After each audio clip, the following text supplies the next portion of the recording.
I'm David Scandura. I'm Justus Burkett, brother. I sort of thought you were going to do that. Yeah. And we're here to find out if Deadbeat at Dawn is the greatest movie ever made. I hate people, man. I don't care. I don't give a shit.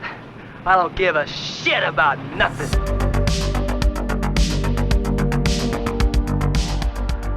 Welcome to the greatest movie ever made, the show where we watch a movie and tell you if it's the greatest movie ever made. Hell yeah, brother. Yeah, I mean, it's a hell yeah, brother-ass movie.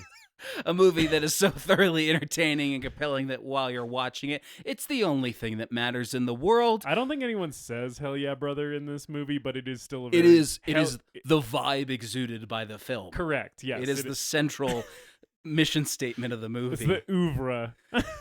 I'm David Scandura, joined as always by my co-host and the baddest motherfucker you ever saw, man! Justus Burkett. I love Bone Crusher so much, dude. I'm so happy to hear that. Because this is a movie that not a lot of people know about. Yeah. That I told you precisely nothing about. I had seen you post about it on like Twitter and stuff. And I had seen your Letterboxd reviews, but so like I was aware that you loved this movie. Yeah, but I like didn't really know anything about it except that it was like micro budget, and I wasn't that it got an Arrow release. Yeah, I wasn't sure how it was going to land with you, and we'll talk about that. We but will talk about it. I haven't told you yet. I could hate this movie still. I was like, I'm pretty sure he's gonna love Bone Crusher. Well, yeah, I mean, you're introduced to the character by him doing like the most underwritten and yet the most underwritten and overplayed monologue that I have ever seen in a movie that still works somehow. That's like his character introduction is basically him just saying that he hates everyone and doesn't care about anything. And you know, how could I not fall in love with that character when that's like hit the first moment that he's on screen? I mean, I guess he's in the fucking gang showdown in the cemetery, but yeah, or whatever. But Bone Crusher's monologue is the true introduction of Bone Crusher. Yes. I kind of wish it was his movie. Like I envision Deadbeat at Dawn 2, where somehow he survives a truly unsurvivable. Now that I'm thinking about how he dies, I'm like, there's no room. Maybe it's a prequel. Maybe we can get a Bone Crusher prequel. Bone Crusher, a Deadbeat at Dawn story. Yeah. That's what I would like to see. It's just, how did this guy end up like this? Marc Pitman, the actor, shows up in Van Bebber's other films. Yeah. He has short films in the Manson family. I'm very happy to hear that. And every time I'm just like, oh, there's Bone Crusher. I fucking love Bone Crusher. The performance is awesome. We'll talk about it more. Yeah. I think one of the performance highlights of this movie for sure is Marc Pitman. I think he's really going fucking hard in this movie, and it rocks. We'll talk about it. Yeah. Before we get to the movie, how are you doing?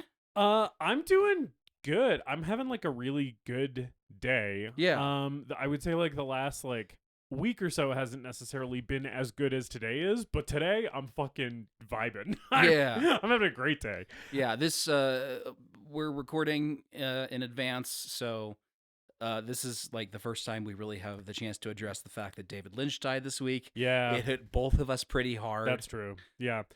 Thursday was rough. And you know, I'm still very sad about it. It sucks. And it seems like, I don't know. It's bumming me out that it seems like it was maybe fire related, because he already had emphysema, and then those fires were happening and he got evacuated. I know he was on oxygen, and then he passed away pretty shortly after that. So it's like, I haven't seen anything that's confirmed it, but it just blows that it like seems like it was something that was preventable, and it was just because like this natural disaster happened that maybe we lost him a little earlier than we could have. Yeah. So that's really bumming me out. And obviously, you know, if you go back and listen to our Twin Peaks Fire Walk With Me episode with Valerie Moffat from the early days of our show, you can hear more of my thoughts about David Lynch. But I just, you know, I fucking love the guy. I love the stuff he made. So that, you're right, was bringing me down this week. But today I'm feeling good. Yeah, that's good. Yeah. How are you? I'm okay. I'm feeling good. Good. I think. Yeah, bummed out about Lynch. I guess one of my meaty wrecks would be Twin Peaks, Right. or watch a Lynch film. Yes, the films and television shows of one David Keith Lynch can be the media rec this week. Yeah. By pure coincidence, I started rewatching Twin Peaks for the first time since I originally saw it years ago. Yes, and I rewatched it this week by coincidence, and then a couple of days later, he died, and I was like, oh no. Yes, on Thursday you did, because you came over and we watched Eraserhead the day that we got the news that he had passed away, and you did walk into my house and say, Justus, did I kill David Lynch? And I was like, no, I don't think it was because of you watching Twin Peaks. I think it's coincidence. Well, and the show started to hit some of those really like strange and beautiful monologues where someone muses about like life and good versus evil and love, and it was like watching some of those moments really just like dug the knife into my chest. Yeah, seeing like Miguel Ferrer delivering his monologue about how he believes in peace and harmony between mankind or whatever, right after fucking Lynch has died, and Miguel Ferrer has also relatively recently passed away. For me, it was really Major Briggs talking to Bobby at the Double R Diner. Yeah, I mean, Major Briggs will get you even when David Lynch was alive. Oh yeah. When he has the dream about like greeting him outside his house, and he's like, I wish you good fortune in all things, son, or something like that. Yeah. I was like, oh man. Yeah. I mean, a huge loss for the cinema and for the world of art in general. Yeah. Just like I'm not the biggest fan of Lynch compared to everyone else, but like an artist in every sense of the word. Yeah. And a true visionary. Yeah. Yep. A singular talent, one of the best of his generation. Also, like in my personal life, I found out today that my little cousin, who I don't know terribly well, like we haven't had a particularly close relationship just due to the fact that she lives on the other side of the country, and we didn't like grow up together. She's in her teens now. She's in high school. She attempted suicide and is currently in a behavioral health center getting treatment, which is, the good thing to come out of the situation. But, she's struggling with being a teenager and struggling with her home life. And so I would just ask that, for anyone out there listening, to send prayers, good thoughts her way. I think the real thing to do is to just reach out to people who may need your help and be there for each other and love each other, and try to treat everyone with kindness, generosity, and respect. Amen. And empathy. Yep. Yeah. So that was some sad news that I got today, but I am very thankful that she's okay. Mm-hmm. And getting the help that she needs right now. So yeah. I mean, life is hard, isn't it? Yep. That feels really trite, but that's my actual response. It doesn't get any easier, and it seems like each generation has its own, mounting problems that are out of their control. Mm-hmm. And it's hard to be a kid these days. Yeah. Hard to be anybody these days. Hard to be anyone these days. Yep. But you know what makes it a little easier? Yeah. Movies like Deadbeat at Dawn. Did you have anything to recommend? I don't know. I mean, I feel like the David Lynch thing. Yeah.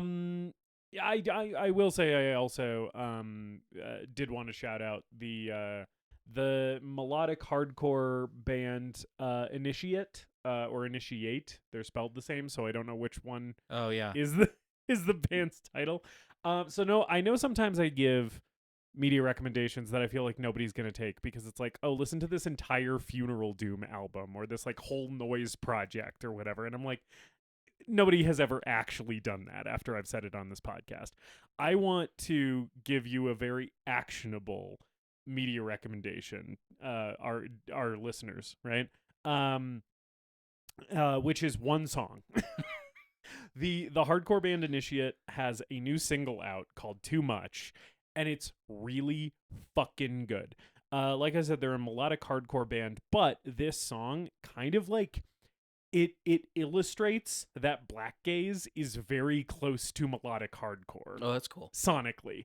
So it's still a melodic hardcore song, but like there's a lot in common with black gaze and black metal in the single Too Much, and it is making me so fucking amped for their upcoming album because it's just a fucking banger single, and it's not going to require too much of a time commitment from you. It's less than 4 minutes long. So if you've never taken one of my media recommendations before, take this one because it's very easy. All you need to do is dedicate 3.5 minutes of your life to it, and if you don't like the song, that's fine. But I want more people to hear it. Okay, I'm also going to ask you to dedicate 9 minutes of your life to listen to the new Guilt Dispenser album, Detonation. You want to hear about 150 of the greatest riffs you've ever heard in your life packed into 9 minutes? It's the new Guilt Dispenser album. They're a grindcore power violence band. Hell yeah. Which it's very fitting that we're both recommending like hardcore adjacent music this week, because this movie feels like it was written by. It was conceived after like listening to a bunch of punk and metal on a weekend and like drinking beer. Yes, this movie is like a hardcore. It seems like the cinema equivalent of a hardcore album. It's very punk, very grindcore. Yes, it's like fucking cinema by way of fucking Henry Rollins vocals. But most of the music most of the songs on that Guilt Dispenser album are less than a minute. Mm-hmm. And they're just so rad. It's like, again, like they play so many riffs on that album for a couple repetitions and then they move on to the next one. It just gives you like little snippets of all of these great riffs, and I think it's just like really, really excellently executed grind. Hell yeah. And power violence. So hell yeah. Yeah, that's my recommendation for the week. Cool. Yes. I mean, we already did the transition, which is that we're recommending punk music because we watched the most punk movie of all time. So we're talking about Deadbeat at Dawn. We're talking about Jim Van Bebber's written, directed, stunt choreoed, edited. He did the special effects. Like he did like the gore. He did the gore, yeah. Jim Van Bebber's crust punk splatter psychological epic, 1988's Deadbeat at Dawn. Yeah, it's maybe the only 80-minute epic film. This movie's fucking batshit insane. This is. I know we've covered some crazy movies. We've covered some wild shit. We've covered like Stone Cold. That's a crazy movie. We've covered fucking. The Judge. Well, The Judge. No movie that we've covered other than The Judge has a shitting set piece. That's true. Probably the craziest movie we've covered, honestly. Yeah. I was trying to think of the title of Blood Rage, but unfortunately my brain shorted out because that movie has 3 different titles. Yeah. And they all started mixing in my brain. But my point being, we've covered some like off-the-wall bananas movies. Reanimator, right, is in there. This is maybe the most insane complimentary, because The Judge is the most insane derogatory movie that we've covered. This is maybe the most insane complimentary movie that I think we've covered. This movie is like weird as fuck. And we'll get into why, but I know that you've watched like a bunch of the fucking, or you've absorbed a bunch of behind the scenes stuff about this, right? Yes. I just wanted. Do you have any plan to walk me through some of the history of this film? How I discovered this? Yeah. We'll start there. It's another Jared recommendation. Mm-hmm. Jared on Letterboxd. Yeah. Jared, if you're listening, hey, thanks for hanging out.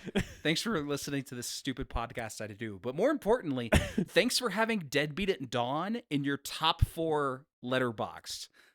Classic films. Jared from Letterboxd. Because every couple of months, like this fucking Well, he's I Yeah, brought him up before. Like he Right, watches no, a lot of exploitation movies and like Jared, if you're listening, me saying I don't know this fucking guy is not an insult to you. uh yeah, so every couple of months this movie would come up on Jared's activity. It would show up. And I was like, what the fuck is this thing? And he would write, another like 5 paragraphs about this movie. Right, like you reviewing Stone Cold. Or me reviewing Deadbeat at Dawn after I saw it for the first time. Right. And one night I was like, oh, it's on Tubi. Let's throw it on. Let's see what it's about. Yeah, I it is. knew nothing about this film. And it sort of blew my mind. Yeah. In the way that, like, you were talking about watching Who Killed Captain Alex. Yeah. And because it is so low budget and, like, community driven and DIY, that it achieves these moments of, like, transcendent brilliance. Yeah. That's how I felt watching this. Yes. Yes. Like, kind of spoilers for how I feel about the movie, but, like, I agree with that comparison. There are moments of this movie where it's like it becomes more than the sum of its parts, but also it just like it achieves a level of brilliance that seems impossible given what it is. Yeah. Yeah. Yeah, I like the last half of this movie. The first time I watched it, I was just picking my job off the floor every 5 minutes. Yeah. There were moments towards the end of this movie where I was kind of like laid out on my couch watching it. There were moments that like a visual would appear on screen and I sat fucking bolt upright, like I was fucking Dracula waking up in his coffin. Like, yeah. Like just fully plank upright because I was like, what the fuck is this movie doing now? Excuse me? So this movie is made by Jim Van Bebber. Yeah. Ohio native, Dayton's favorite son, Jim Van Bebber, who dropped out of film school to make this. Yeah, no shit. Yeah. Sorry, this is the most you hear a lot of like, oh, so and so dropped out of film school to make their first movie. And this movie is the most that a movie has ever read like a college dropout made it. Well, it's a movie written by a 12-year-old, positively complimentary, mixed with the film school dropout. Yes. We're complimentary. We're trying to make things artistic and strange and weird and like using the surroundings to the best of your ability. But also we maybe don't have enough deference to authority or like conventional work ethic to like succeed academically. Yeah, the thing with Van Bebber is there's not a ton of information that I found out about him online. Because watching this, I was like, who the fuck is this guy? Yeah. And he sort of took on this like Tom Waits-esque mythic status to me where he's like his art feels so gritty and realistic and lived in that it sort of seems like it's a lived experience. Right. Like I half expect Jim Van Bebber to actually just be like Goose in this movie. Well, I mean, clearly some of the things that the character of Goose in the film Deadbeat at Dawn is capable of, Jim Van Bebber can just do because he's just doing a lot of it. He's just roundhousing guys in the face. He's just doing over and over so and many over. nunchuck tricks. But so he financed this on his own. He made this with his friends from film school, from high school, and some local actors that filled out like the more adult roles. And then his next major project was a film on the Manson family entitled The Manson Family, which took him Very 10 creative. years to make. And if this movie is like the equivalent of Black Flag releasing Damaged, Yeah. then his Manson family movie is like the White Album. It is maybe the most like the movie that captures the essence of the Manson family better than any other film that I've seen. Well, I mean, I would hope so, given he worked on it for a decade. Yeah, because he insists on doing things low budget, DIY, shooting on film.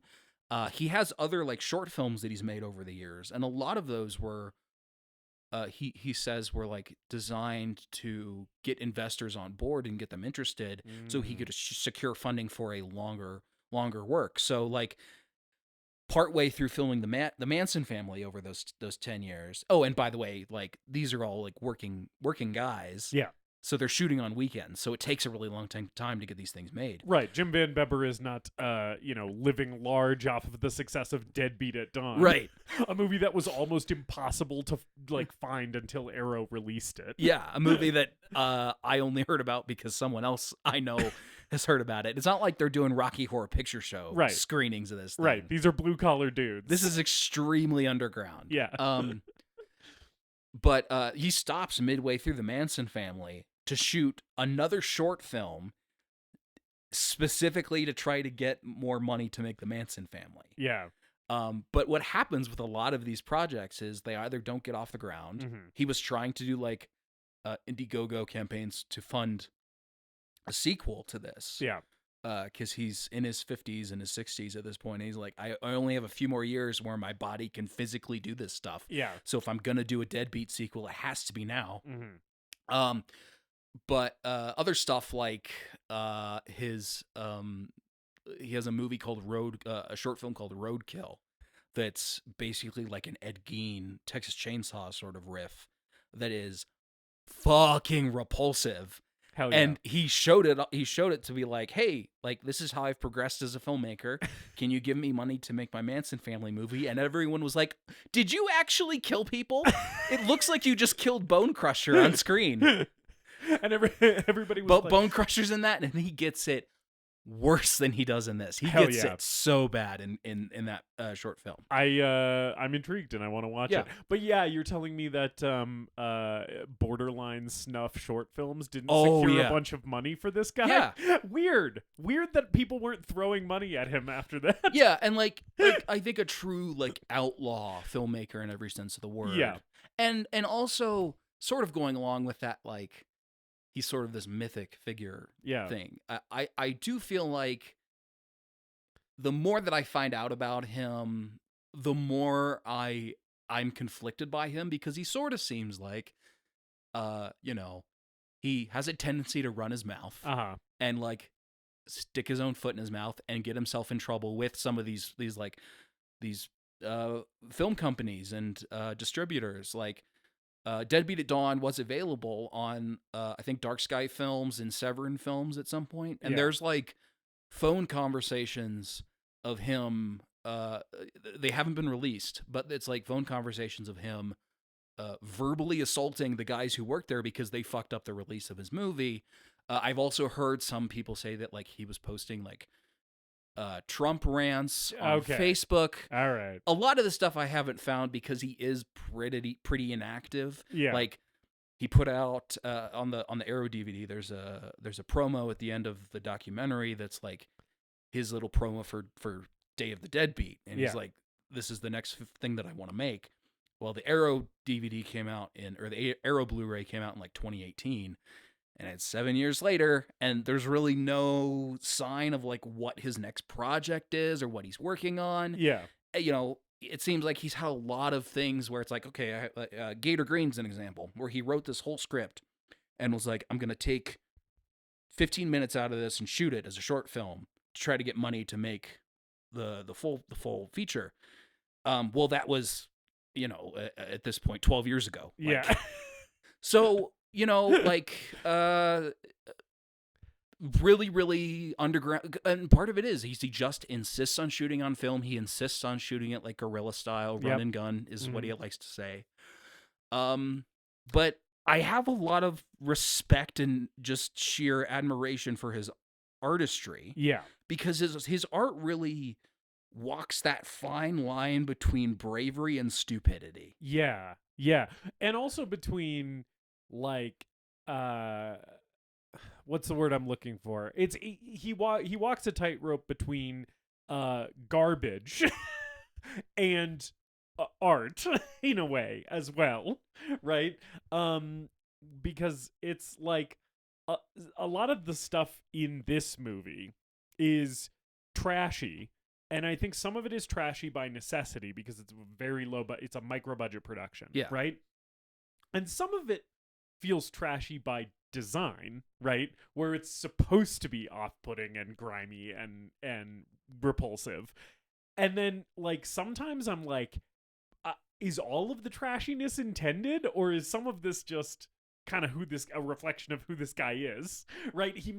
What I mean is, it doesn't always feel like he's trying to say something with the trashiness, right? Sometimes the trashiness just seems like a reflection of the person who made it. Yeah. And I don't know this man, and I don't want to malign him. And I'm very impressed with this film that he made, right?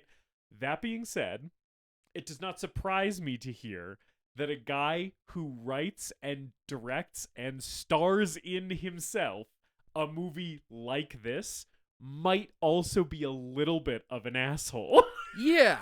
You Well, know? that's the kind This of kind of seems like a movie made by an asshole. that's kind of the interesting thing is like a lot of the people who have worked with him have very positive things to say about him. Yeah. And yet he is sort of maligned and has this notorious reputation in his local area. Yeah. There's the stories of like the Severin and Dark Sky phone calls.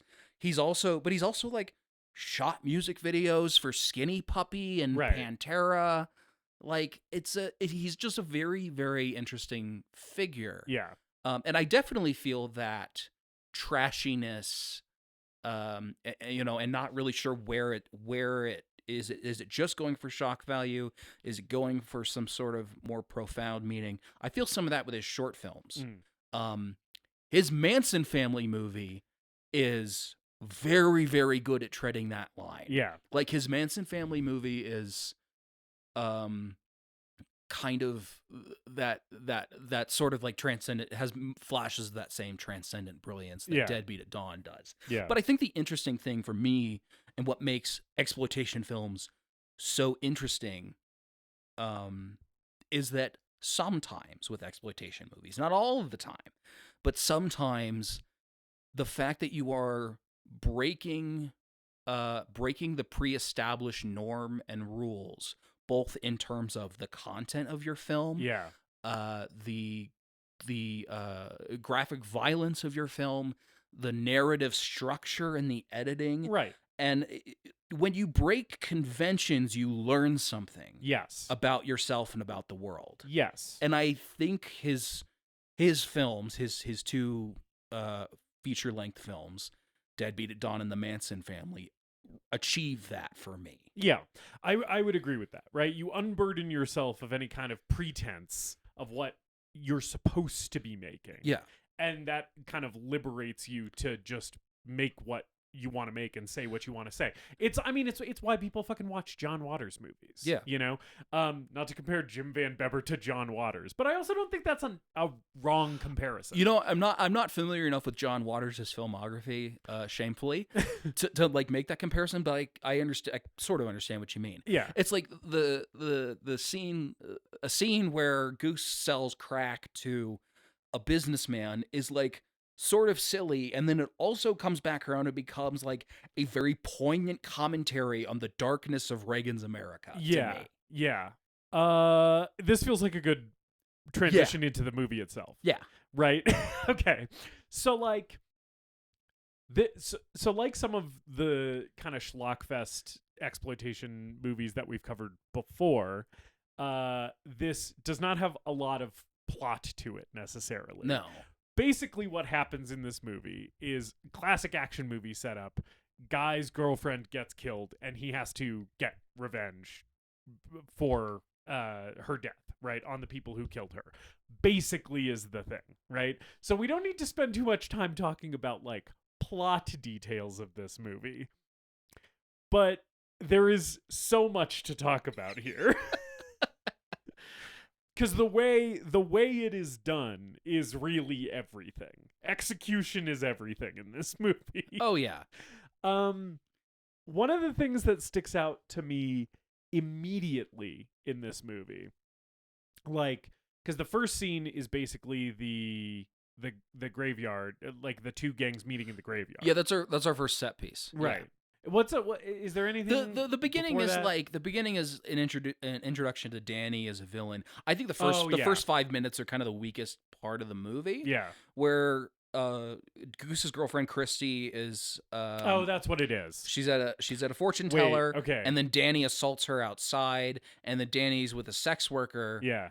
And like chokes her out. Yeah. And just to set up that Danny's a bastard and he's gonna kill Goose. So I'm glad that you actually brought it back to the pre-graveyard scene, because I just realized I did have some notes about this that I wanted to talk about. So my first my first note is baller opening credits, just because. Oh yeah, the credits are great. The opening credits are baller. Yeah. So when we open with Christy and the fortune teller, my first note is this lady a fucking witch? Which is question mark. We don't really. So like Christy is clearly in training to become a psychic or a fortune teller, Mhm. or is interested in that, right? And whether she does or does not have actual magic powers is sort of open in the movie, because some of the weird shit some of the like psychedelic weird shit that starts happening later in the movie, I'm like, is this because she was actually magic and she's like communicating to him from the beyond? I sort of feel that with the black cat that shows up at the shootout, and then he wanders off with the money to the train yard, and the black cat comes up to him. Yeah, that's sort of like implied to me that it's Christy's spirit. Yes, it's bizarre, and I like it. And it gives this movie this sort of mythic overtone to it. It's almost like Mandy. Yeah, like the movie Mandy directed by Panos Cosmatos. For people who don't know, it's a Nick Cage movie that has a very similar plot, right?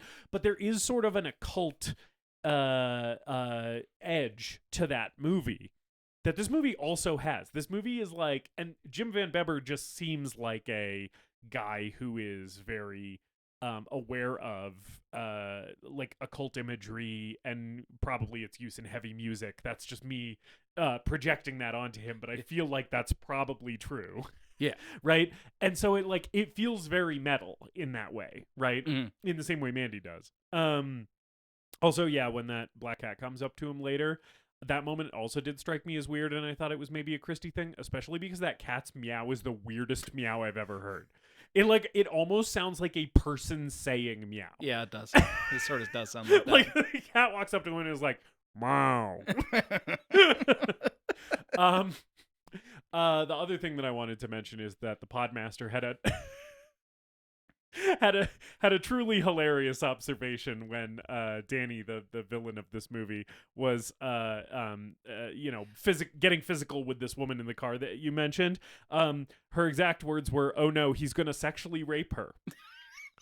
Okay, I have to ask: is this one of those movies where she watched half of it with like some interest and then went to bed because that's what she tends to do, or she was like in her office working and every couple of minutes came outside to be like, what the fuck are you watching? It was the former. The former. So she sat down with me and started the movie and got about halfway, and she was like, I think that's enough. And then just like went to bed.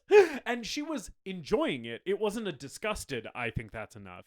It wasn't like, I can't watch any more of this. She was just tired, and sleep sounded better than finishing Deadbeat at Dawn to her. Okay. That's like almost the highest praise possible from her. Right. She sort of enjoyed the first 40 minutes. She was having a fun time commentating on it and stuff. But yes, I did just think the phrase, he's gonna sexually rape her, was worth calling out. Because that's exactly what he was doing, and that's also sort of the vibe of the scene. And then the scene with the sex worker.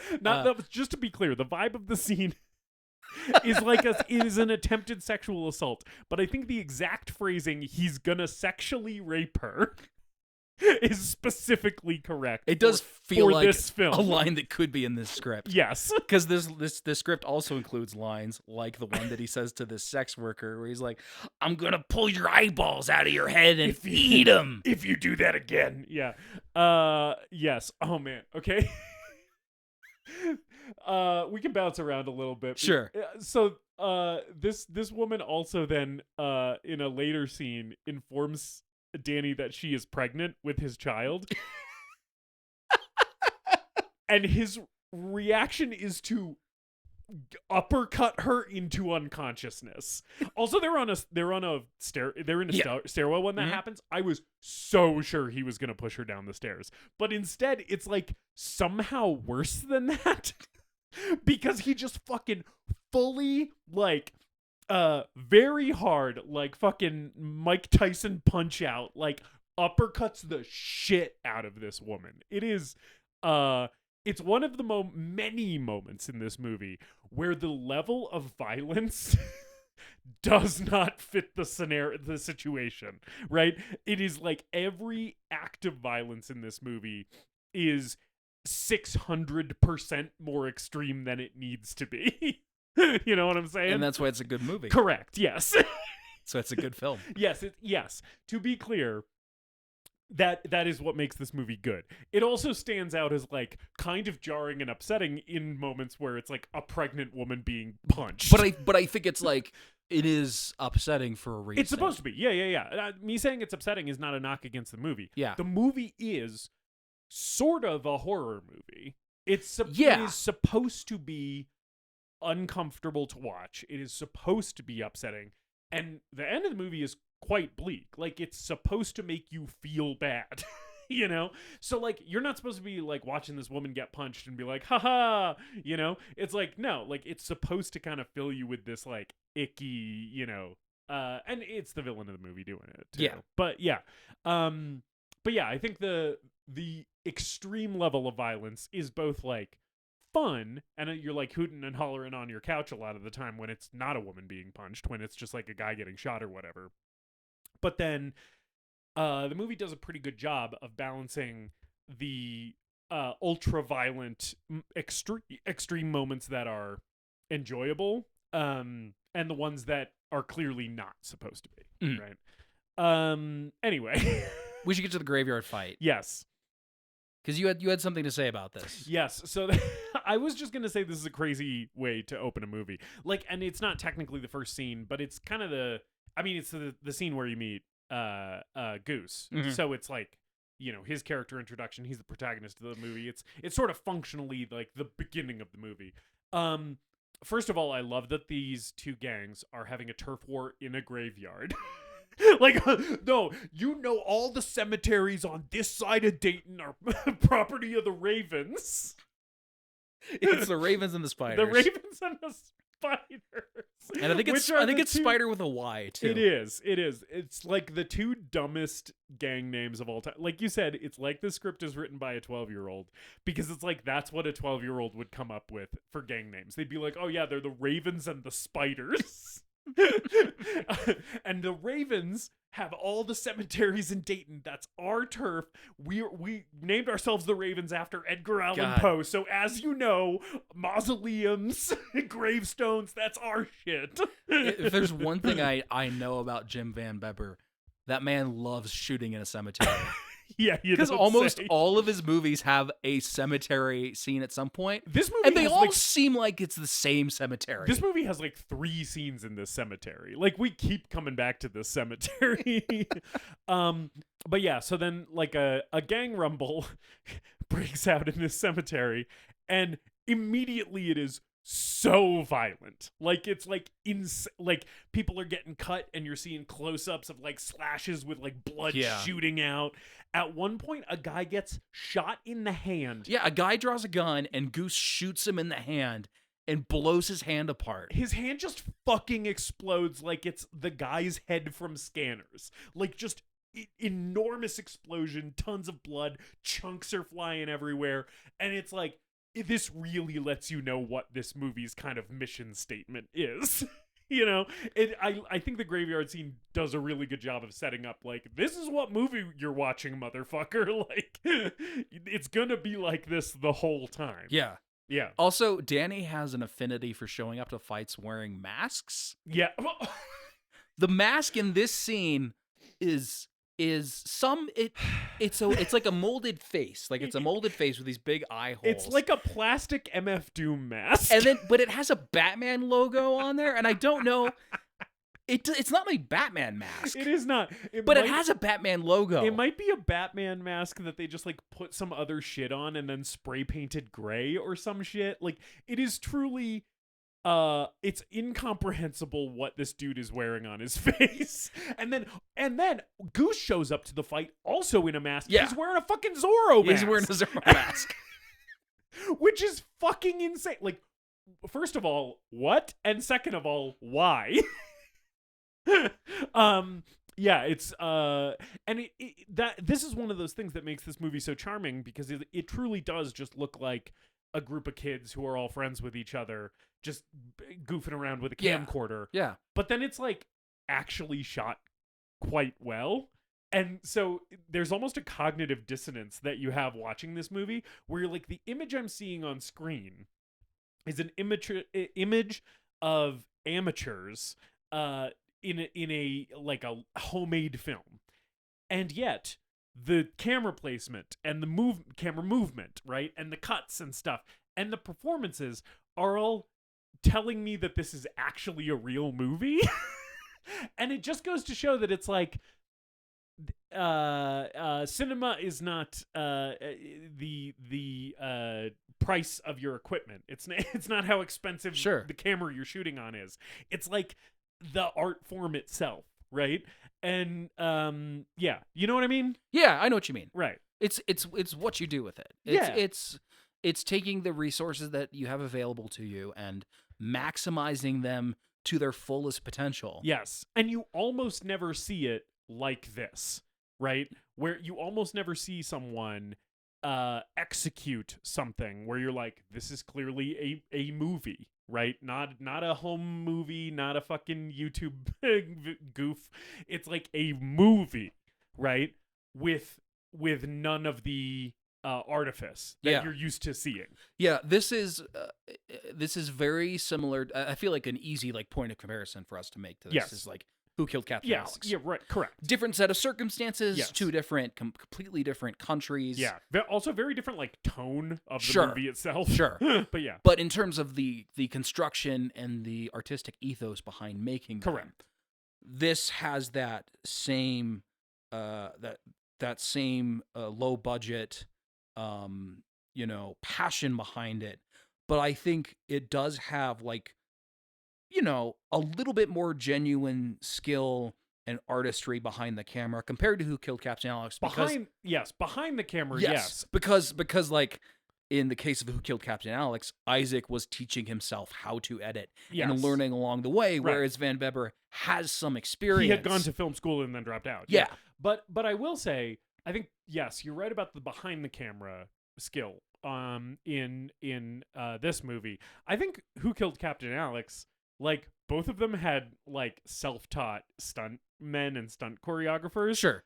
The stunts are better in Who Killed Captain. They're good in this movie. I think the kung fu is better in Who Killed Captain Alex. Yeah, I think it's more impressive what they're doing with their bodies. Yeah, I mean, I love both of these movies. Yes, me too. And I don't really know if there's I might prefer Who Killed Captain Alex slightly because I'm so enamored with that story of how it was made. Yeah. And yeah, Who Killed Captain Alex has more stunt performers throughout it.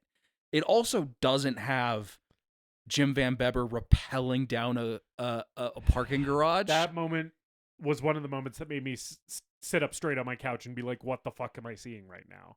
Yeah. We'll get to those. Yes. But yeah. Yeah. One other thing about some of the costuming and the masks and some of the quirks in this movie, because it has that charm of kids, like you said, kids getting together on the weekend and making a movie. But if you take it a little bit more seriously and contrast it with how just shitty and awful Dayton looks in this movie. Yes. Which this movie was also shot partially in Cincinnati, some other places in Ohio, but it's set in Dayton. A lot of it is shot in Dayton. Yeah. It comes back around to being thematic, and these are all kids who come from poverty and broken homes and have turned to crime, Right. have turned to the gang life as a way to cope with that. And even the gangs are so poor that all they can afford are like 22 revolvers and golf clubs. Yeah, and Halloween store masks. Yeah. No, I think you're right. Also, just to reiterate one of the things you said, Dayton looks like a fucking sack of hog shit in this movie. It looks repulsive. every frame of this movie makes you glad you don't live in Ohio. No one enters through a ground floor door in this movie. They're all climbing in. They're through climbing in windows. through fire escapes. Yeah, it's insane. Anyway, so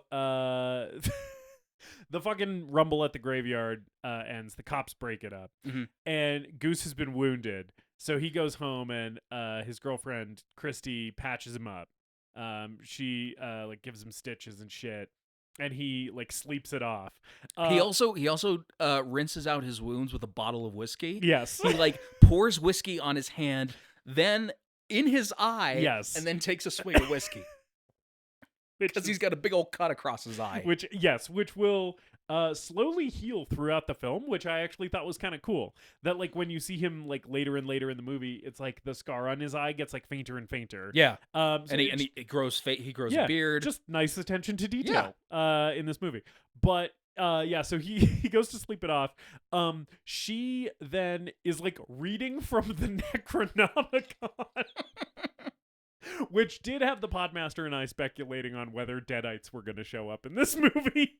Because she's reading passages from the Necronomicon Ex Mortis. But in some ways, everybody in this movie sort of is a Deadite in a way.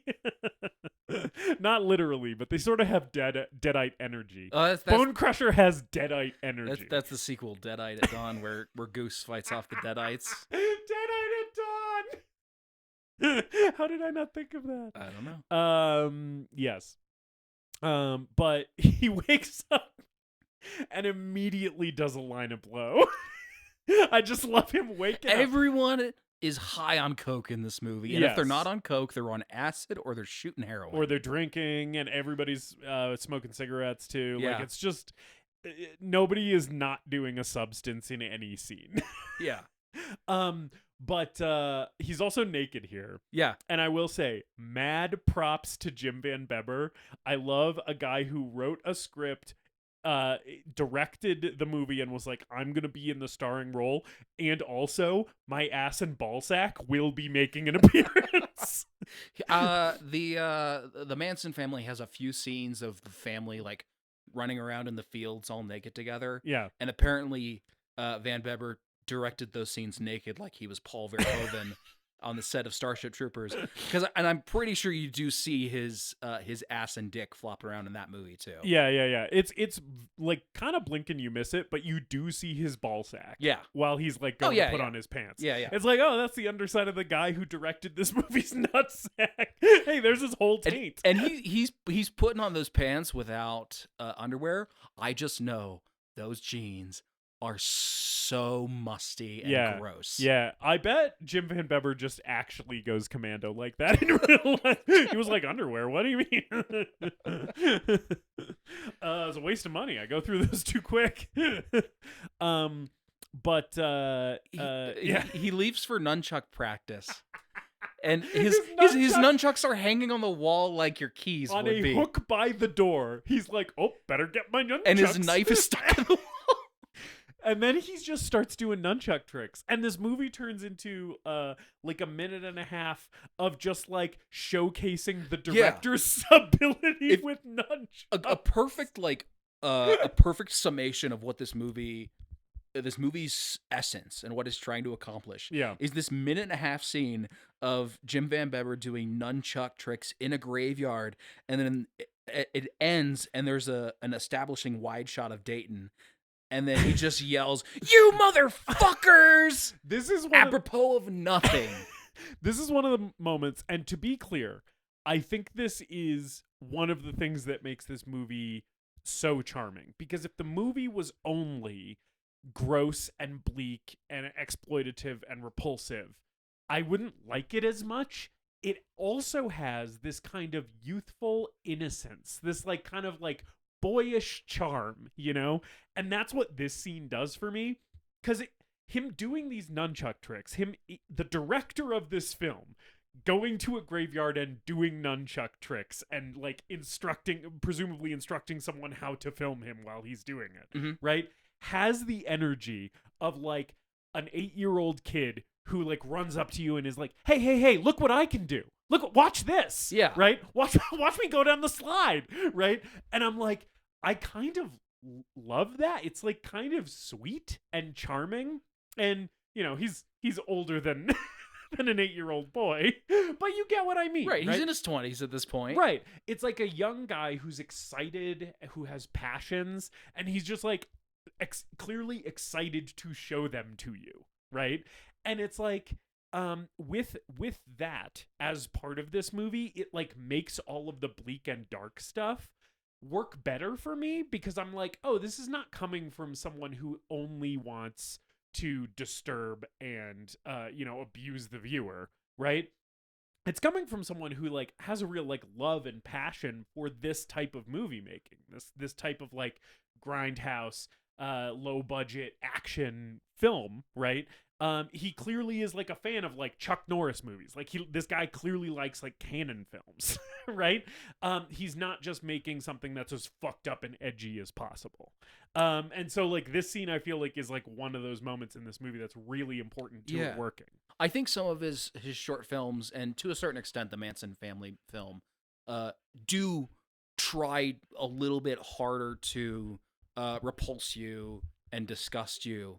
But I think Deadbeat at Dawn is really trying to entertain you. Yeah. Like it does have a very, very dark, it does take a very dark turn. It is very bleak and ugly in places. Yeah. But I think overall, he is just trying to make the coolest possible movie that he can. Yes. And filling every little nook and cranny of it with these like this hyper violent, hyper masculine, over the top energy that I think if you're a man of a certain age is gonna really resonate with you. Yes, correct. Right. I don't know that there's many female fans of Deadbeat at Dawn, but like if you're a kid and you've ever like, I don't know, doodled stick figures shooting each other with guns on your notebook, right? This movie's kind of for you. Yeah. Yes. Right. Correct. So after the nunchuck in the graveyard scene,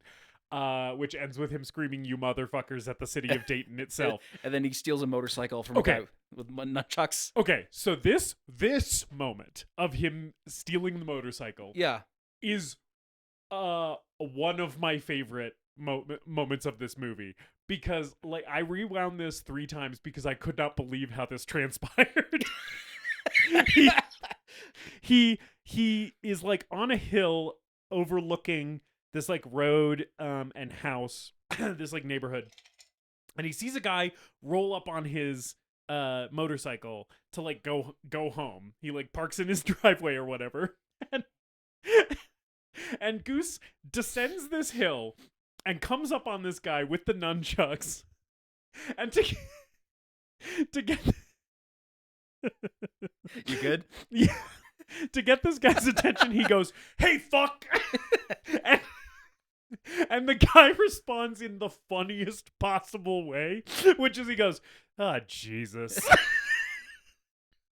like this has happened before.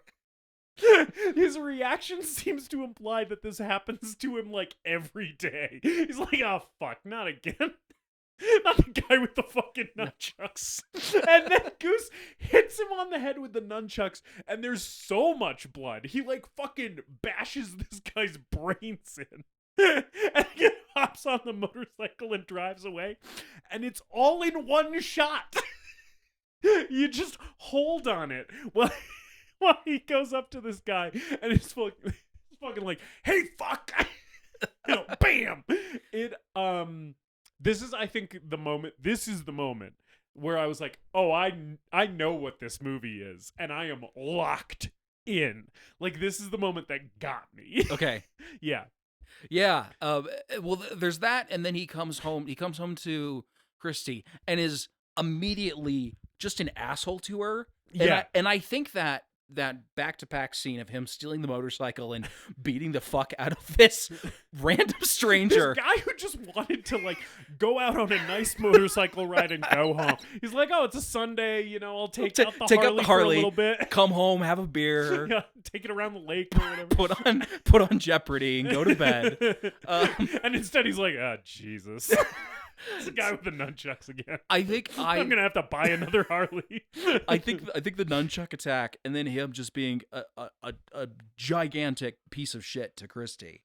Yeah, is really important to establish that Goose is a scumbag. Yes, like everyone in this movie is, except for Christy's sister, basically at the end of the film. Presumably, we never get to know her well enough. She could also be a piece of shit. It seems like she's nice. Yes. Everyone in this movie is just a scumbag, dirtbag, deadbeat piece of shit, including Goose, and that I think is so key to making this movie stand out. I agree. Yeah. Goose is not a hero. He's hardly even really an anti-hero. Yes. There's a very little separating him from the likes of Bone Crusher and Danny. No, he's like a total piece of shit. Yeah, like a few more rails of cocaine, and he might be on like Bone Crusher's level. Yeah. So, but they do have this like fight here. So he is being like a real asshole to her. Yeah.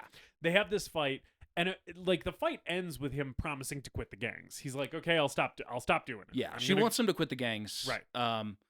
And there's also like this. She has this necklace that she was going to give him as like a I like when she gives him charm. an even star. Yeah. I was like, oh yeah, I've seen this before in a movie.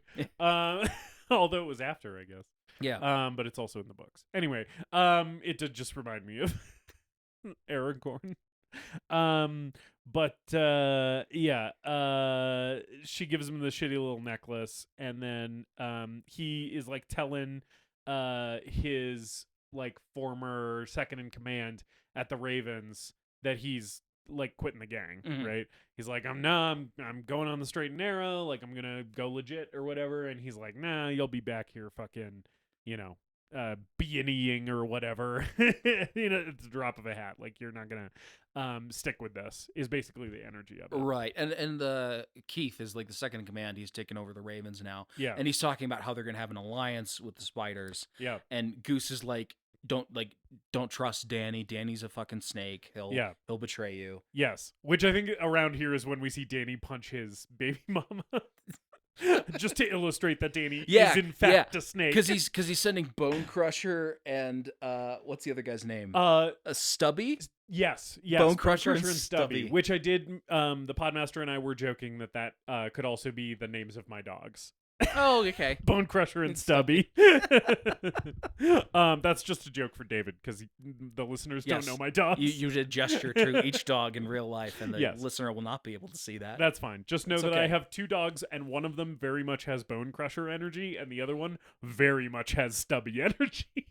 So this is where we meet Bone Crusher, and he, like I said, delivers the most underwritten and overperformed monologue to ever just successfully land in a movie.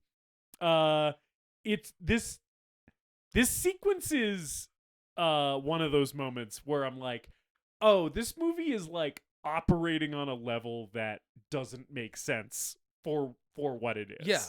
There's no reason why this monologue should work. And it does. and Marc Pitman performs this thing like it's his dramatic monologue auditioning for a theater company. And part of it is the way the camera is moving in this scene. This is all one shot. It's one shot. The camera's really close to his face, and it keeps like moving kind of around his head in a way that is like very like unsettling. It almost reminded me of like an Oliver Stone movie. Right? Where it's like kind of it's putting you in the head of someone who has just done drugs. You know, I don't know. There was just something about it that was like it wouldn't have felt out of place in like Natural Born Killers. You know what I'm saying? Yeah, that makes sense to me because the Manson family feels a lot like Natural Born Killers. Yeah. watching that film, Yeah. he's using a lot of similar, and I think he was making it around the time the Natural Born Killers came out. The movie actually came out later, but Yeah. there's a lot of that sort of DNA in the way that he chooses to edit his films and shoot his films. Yeah. But I just love like this camera kind of unsettlingly like twisting around this guy while he's just amping himself up by being like, I hate everybody, man. I don't care about anything. I don't care about nothing, man. Like, Don't you fuck with me, man. I hate I all just hate people. Yeah. I hate people. And I don't care. And then he starts like crying in some it's almost like he's crying tears of joy and pain at the same time as he busts out. Yes. I'm the baddest motherfucker you've ever seen, man. Yes, and he's just amping him. He's like fucking going Hulk mode. Like he's transcending into a higher plane of just like violent masculine aggression, and it like works and rocks. I think that's the point for me when I was watching this movie, where I was like, oh, this is incredible. Yeah. Like, what I am watching is something so singular and unique, and I just need it injected into my veins. I also just like imagine being Stubby in this scene. You know what Yeah. I'm saying? Just standing there while this guy's fucking amping himself up and being like, oh yeah, word. Let me know when you're ready and we can go club this lady to death. And just a few more words about Marc Pitman. Yeah. He is legitimately a great actor. He is good in this movie. I think that's one of the reasons I like Yeah. Bone Crusher is because he's good in this movie. I think everyone in this movie is basically committing 100%. Yeah. I think most of the performances in this movie are definitely better than I would have expected from a movie like this, and mostly quite good. I think Van Bebber himself is the weakest. I think he's good. I think there were moments of this movie where I was like, "Oh, he's really selling this," and then there were some other moments where I was like, I kind of think that he is the weak link here performance-wise. I think he's maybe spottier than like than Marc Pitman or the guy that plays Paul Harper, the guy who plays Danny. Yeah. He might be a little bit spottier because I do think like Van Bebber's sort of contention is that like, yeah, Goose is not a good guy. Right. But it does seem like he's sort of trying to walk that line of being a little heroic. Yeah. I think that's kind of the thing for me. I think he works the least for me when he's trying to be sympathetic, right? When he kind of softens a little bit, that's when I'm kind of like, I'm not totally buying this. This seems maybe a little stilted, right? I think when he's like doing the more like straightforward, like kind of anti-hero thing, I'm like, okay, this pretty much works for me. You know who I think rocks is the guy who plays Keith. Oh yeah, the guy who plays Keith is really good. He's awesome. I guess this guy's name is Rick Walker. He was probably in never in anything else. Oh, he was also in a movie called The Promise Keeper. Oh, okay. But I think that guy is fucking nailing his shit in this movie. I really think if you like this movie as much as I think you do, you should give the Manson family a look. Oh yeah. Marc Pitman plays Tex Watson. Right, of course. And he basically the real life Bone Crusher. Well, it's so that because that movie just was a shot guy over. who actually truly in real life murdered people for basically no reason. Oh yeah. That movie is because it was shot over 10 years.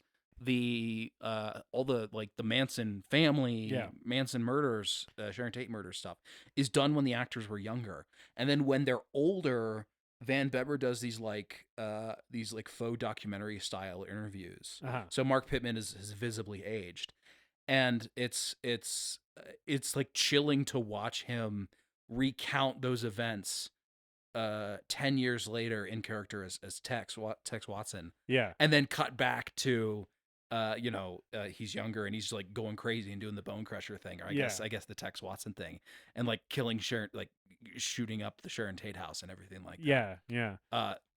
fantastic actor. Yeah, he's I was great. like the first time I watched this movie, I was like, I think everyone's been trying to get Cormac McCarthy's Blood Meridian adapted, Yeah. which is one of the most violent books ever written. Yeah. There is I don't know how they're ever gonna adapt this into a film, but I guess they passed it to most recently it was John Hillcoat was attached to direct it, and I'm like, you know what? Give it to Jim Van Bebber and cast Marc Pitman as Judge Holden. I think you'll have a hit on your hands. Perfect. But you also can't tell him what to do with the money, or he will have angry phone calls with you, and the production will go on for a decade and a half. I guess so. Yeah. Anyway, So Bone Crusher and Stubby yeah. kill Christy. Yeah, it is. While Goose is like going out to sell like the last of his cocaine to make some money to this which he sells to this like businessman guy. You mentioned the scene already, but it is sort of a scene where it's like, okay, we're actually like maybe trying to say something here, because he like sells the last of his coke, he sells his gun, he's like, I'm out for good, and then as the businessman guy is walking away, Goose is like, hey, like, what do you want with blow? Like, you look like a fucking, rich guy or whatever. And the guy turns around and he's like, what the fuck do you care? I'll sell it to kids. Who gives a shit? And it does feel like kind of like a Reagan's America type thing where it's just like, oh yeah, this fucking, trickle down economics, fucking everybody looking out for themselves, trying to just make a quick buck however they can, has like contributed to the moral rot of society. It feels like a scene out of RoboCop. Yeah, totally. Yeah, it's I think it's so silly, and yet it works so well for what this movie's trying to accomplish. Yes, exactly. While this is happening, we keep seeing scenes of Bone Crusher and Stubby trying to break into the apartment that Christie's in, which is locked from the outside with a padlock. And I love, yes, from the outside. Which is insane. So this woman can't get out even if she wants to. Goose is just like, well, I'm going out to sell the rest of the drugs. Time to lock my girlfriend in the apartment. And I love that they're swinging these golf clubs at this lock, and half the time the golf clubs aren't even hitting the lock. They're just kind of like limply swinging these golf clubs, and the lock's just kind of jingling around. And then they're in the apartment. Yeah. You never actually see them break in, which this is a thing in this movie. I think this movie, Jim Van Bebber did what he could with the skills and resources available to him. The one place where sometimes this does feel like a truly amateur production is some of the cuts are not excellent. There's occasionally editing things where it's like, oh, now these guys are just in the apartment and you didn't see, like, we went from A to C and the B is missing, and your brain can fill it in. So it's not like a huge issue narratively. Like it's not like a plot hole, I don't understand what's happening. But it is kind of a thing where it takes your brain a second to catch up with the movie, because the movie just kind of like excluded something that a movie that had more money behind it would have been able to include. Yeah, I agree. I think the editing is often really, really good in this film, and then it is occasionally amateurish. And some of that is the fight scenes where you sort of get the impression where they were like, okay, let's just film a bunch of kicks and punches, and kind of stitch this thing together in post. Yes, yeah. And it's like they did what they could. Yeah. But it is sometimes jarring. Sure. And this moment where they're just suddenly in the apartment, and I'm like, oh, I guess they broke that lock eventually, right? Like, moments like that are a little jarring. Before they break in, there's one moment that I want to call out because it does tie into the kind of supernatural, occult theme that this movie has going on in the background. Yes. Where she has the Ouija board out, she's like, will Goose die today? And then the planchette goes over to no, and she's like, yay, will I die today? As just before Bone Crusher starts breaking down the door, and it goes over to yes, and she's like, oh, fuck. Like, that's the sort of vibe. Yes. Yeah, where it's just like, oh, by the way, canonically in this movie, God and the devil exist. We're not going to dwell on that too much. Ghosts are real. Anyway, here's a woman being beat to death with golf clubs. I did want to mention that the Podmaster and I have that exact same Ouija board. Oh, okay. The exact same one, because Yeah, it's a pretty like classic looking Ouija and board. I think it's like the one that was released in like 1977, and we have a vintage one, but back then 77 wasn't as long ago, so it was just kind of an old one. Yeah. But yeah. So Goose finds her body. Yes. We do get a shot of them beating her with the golf clubs. Yeah. Which is pretty gnarly. Like, she's holding up her hand. Like, this moment isn't very gory, but it is still quite upsetting because she's like holding up her hand and her hand is kind of like shaking, like she's kind of spasming, and then Stubby's fucking hitting her in the head over and over, and Bone Crusher's hitting her in the stomach, and they're like wailing on this woman. It's pretty brutal. And later dialogue tells us that like they caved her face in and cut her stomach open, and her intestines were splayed everywhere. Like snakes. Like they snakes. say that a bunch of times. Like snakes. Like snakes.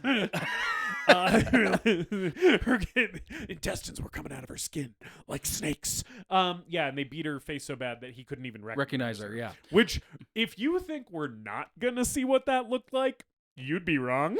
Yeah, that'll be coming up in a later scene that is far less respectful. In a later scene that is maybe one of the most insane things I've ever seen in my life. But I think him coming in and finding her body, and he picks her up, and you just see there's great like squelching sound effects. Yeah. You just see like her back is covered in blood, and you don't see the front. Yeah. I like that it is not. We can save the graphic and the gory stuff for later when the movie devolves into a full on like for the acid dream sequence. nightmare. Yeah.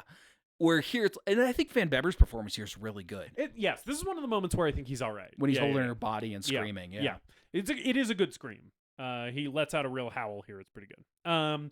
But yeah, so R.I.P. Christie.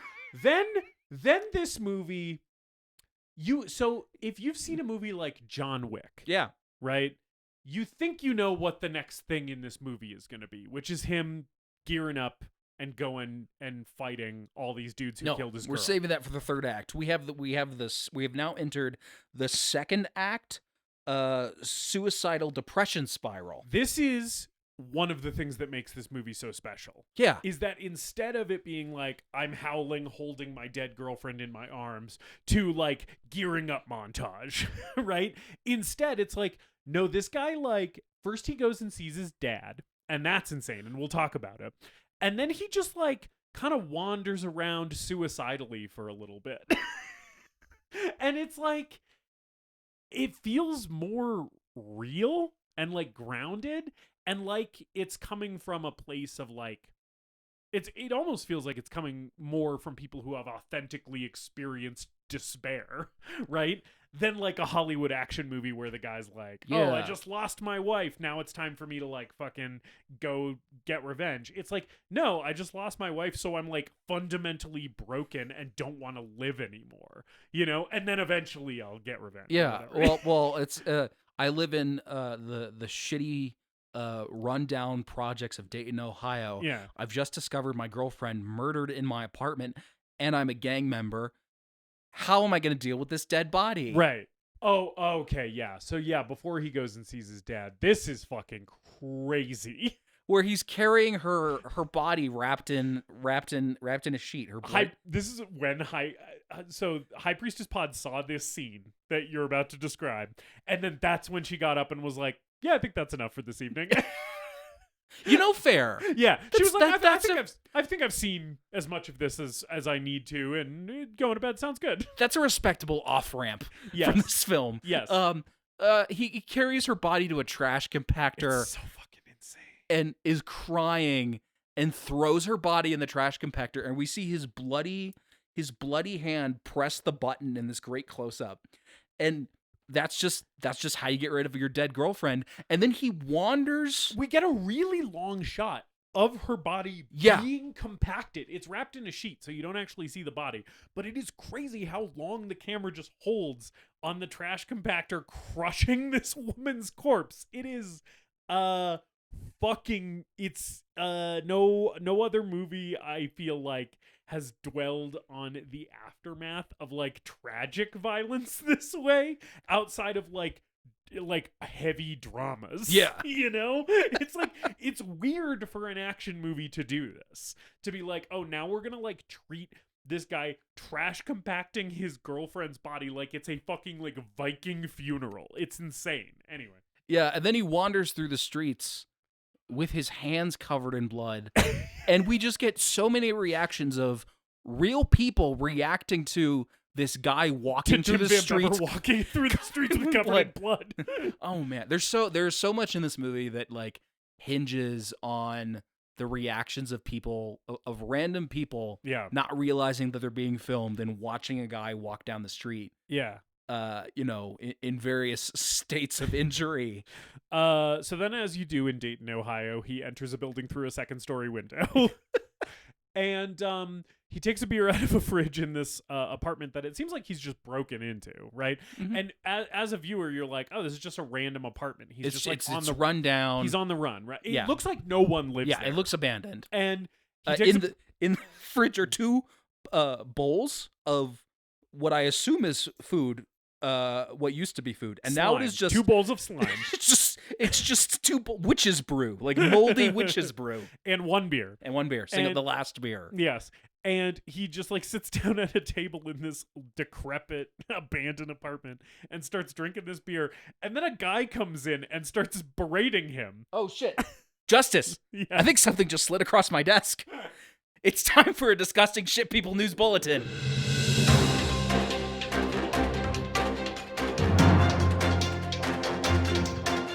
Yeah. So everyone in this movie is a disgusting shit person. Yes, this is much like Mad Max Fury Road. This is a movie where everyone qualifies for the title. No one has bathed in a while. Everyone's on drugs. Yes. But I think the king of disgusting shit people mountain in this movie. Yes. Is Goose's dad. Correct. I think a close second, if he's the king, maybe then like the Archduke of disgusting shit people mountain is the guy in the diner later who fucking yells at that waitress. He's maybe a close second, but I do agree. I think Goose's dad takes the cake here. There is something wrong with this man. He's not well.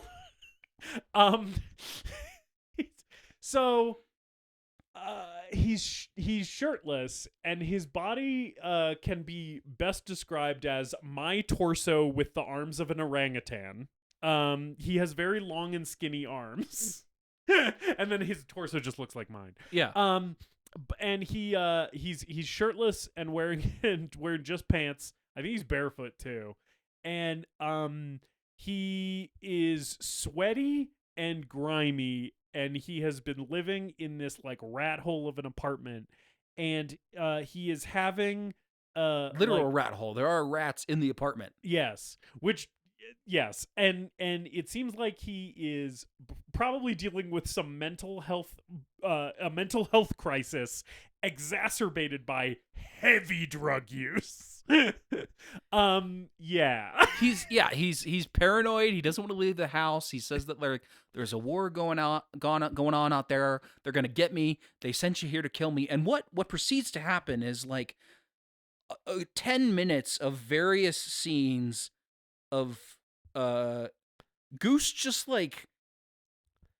wants a place to sleep. Yeah. He's tired. He lost his girlfriend. Yeah. And his fucking piece of shit dad is just yelling at him for beer money and drugs money. You drank my last beer. You give me money. Yeah. You still owe me. This guy is, just hollering at his son. Shooting up heroin between his toes. As you do. It's some next level scumbaggery.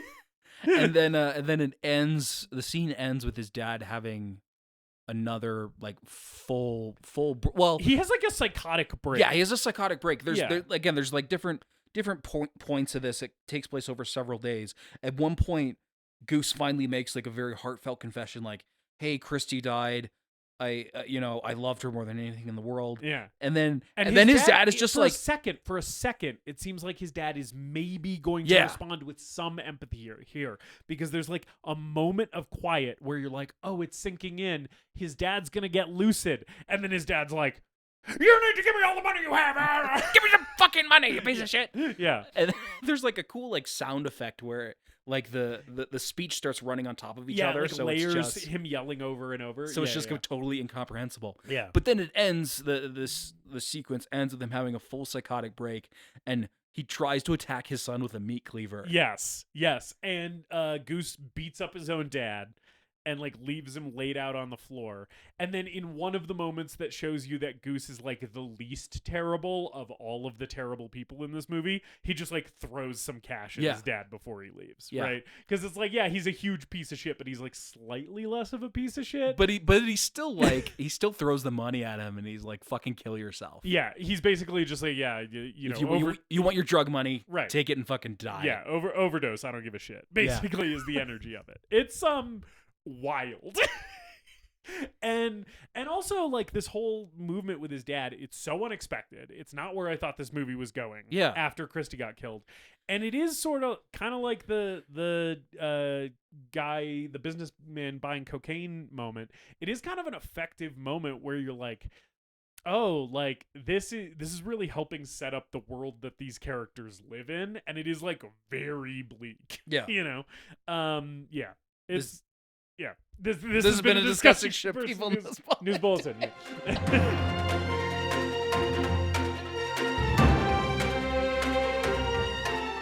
Yeah, it's a lovely, disgusting little movement of this movie. Yeah. And Charlie Getz is the actor who plays his dad. Oh yeah. He was a local theater actor, and he's so good. Yeah. He is probably we've been singing the praises of Marc Pitman, I think correctly. I would say I think this performance, the dad, is my favorite performance of the movie. I think his acting is the best. Mm-hmm. He's really making a meal out of this. It's great. And it's as over the top as you would want it to be in a movie like this. But it also feels like it's coming from like a place of that's real, and also a place where it's like, yeah, this is clearly like a trained actor who like knows how to deliver dialogue, you know. So the second step of Goose's wallowing quest, takes him to a bar where he is just like, he's clearly like a really, really sloppy drunk, and this woman comes up to him who's presumably a sex worker. Yes. She's like, buy me a drink, and he's like, yeah, sure, I don't have any money. You want some fucking beer? Yeah. He's got a pitcher of beer, and he like tries to give her beer. He's like, just give me a kiss. You want to go back to my place? And she very clearly doesn't want to be. And again, I think it is important to make it clear that Goose is an asshole here. Yes. Yeah. Because he's being very, very forceful with her, and then starts a fight in the bar where these two guys... Yeah, because basically as soon as she realizes that he doesn't have any money, she's like, okay, never mind, right? And he's like, no, wait, you approached me, you want to kiss me, right? And then she goes and, like tries to hit up another guy, and Goose just starts a huge fucking bar fight here. I do want to shout out the other guys in the bar. That we're introduced to one of them flipping Miller Lite cans into the garbage. I love this guy. They're making bets. He's making a bet with his buddy about whether he can make it or not. I think these were just local guys that went to this bar. I also think, like, we've talked a little bit about how this movie is well shot. I think a good example of that is him just choosing to put the camera right behind the trash can that he's flipping the cans into. Just a really interesting camera placement. Like, it's a very interesting shot. It's well composed. And I was like, oh, that's like not a choice that everyone would think to make. There's clearly like some thought went into this, you know? And definitely not a little movement of this scene that other directors would choose to make either. Like, it gives the people of this movie and the world of this film a little bit more character to like slow down for a second in a scene and just watch these two booze hounds, these two barflies, chuck Miller Lite cans into the garbage can. Yeah, it's like a fun little kind of world building moment. Yeah. So Goose gets kicked out of this bar after fighting. And then so this is when he then goes and beats the fuck out of a homeless man in an alley. And steals his alcohol. Steals his booze, which again, like we're like Goose is like in a downward spiral. Like, he's been sort of a piece of shit. and we're watching him like devolve into an even bigger piece of shit and like get worse and worse and worse to the point where you're like kind of not rooting for him at all anymore, like David said, right? And it's like, I do think that's a very interesting thing for a movie like this to do, where it's like you went from following this sort of sympathetic character to now just being like, I think this guy's the worst. Because yeah, he just beats up this homeless guy and steals his booze. Yeah. And then he like wanders into, it looks like a building that's like under construction or some shit. And he's like drinking, and he sits down across from this like other like homeless person or whatever. And he pulls out a gun, right? And the guy starts reacting like, hey, you don't need to be doing that. Like, we can talk about this. What are you going to do with that? And he's like, oh, I'm going to shoot myself. And then there's a fucking cutaway of him shooting himself and his head exploding, which there's so much of this movie that you cannot possibly comprehend unless you watch it. He's talking about this doesn't do it justice, because what I just said is he pulls out a gun. The guy's like, what are you going to do with that? He's like, I'm going to shoot myself. And then you see a cutaway of him shooting himself in the head and his head exploding. The experience of seeing that is like 1,000,000 times crazier than it sounds like. Because the music in this movie, first of all, the music of this movie is very electronic, ambient, some like stray bits of melody here and there, but it's sort of there's like one really sick guitar solo at one point. But this is where the guitar solo comes in. Yeah. This is where and it's not even like a good guitar solo. No. It's clearly like someone just plugged in their shitty little starter amp into the wall and just tried to shred, and it actually rocks. It does. It's actually really cool. It does. But it heightens this moment in the movie. And then the music gets more atmospheric and ambient and kind of strange here. And Goose is so drunk that he's slurring his words and can hardly stand up, and he doesn't know where he is basically.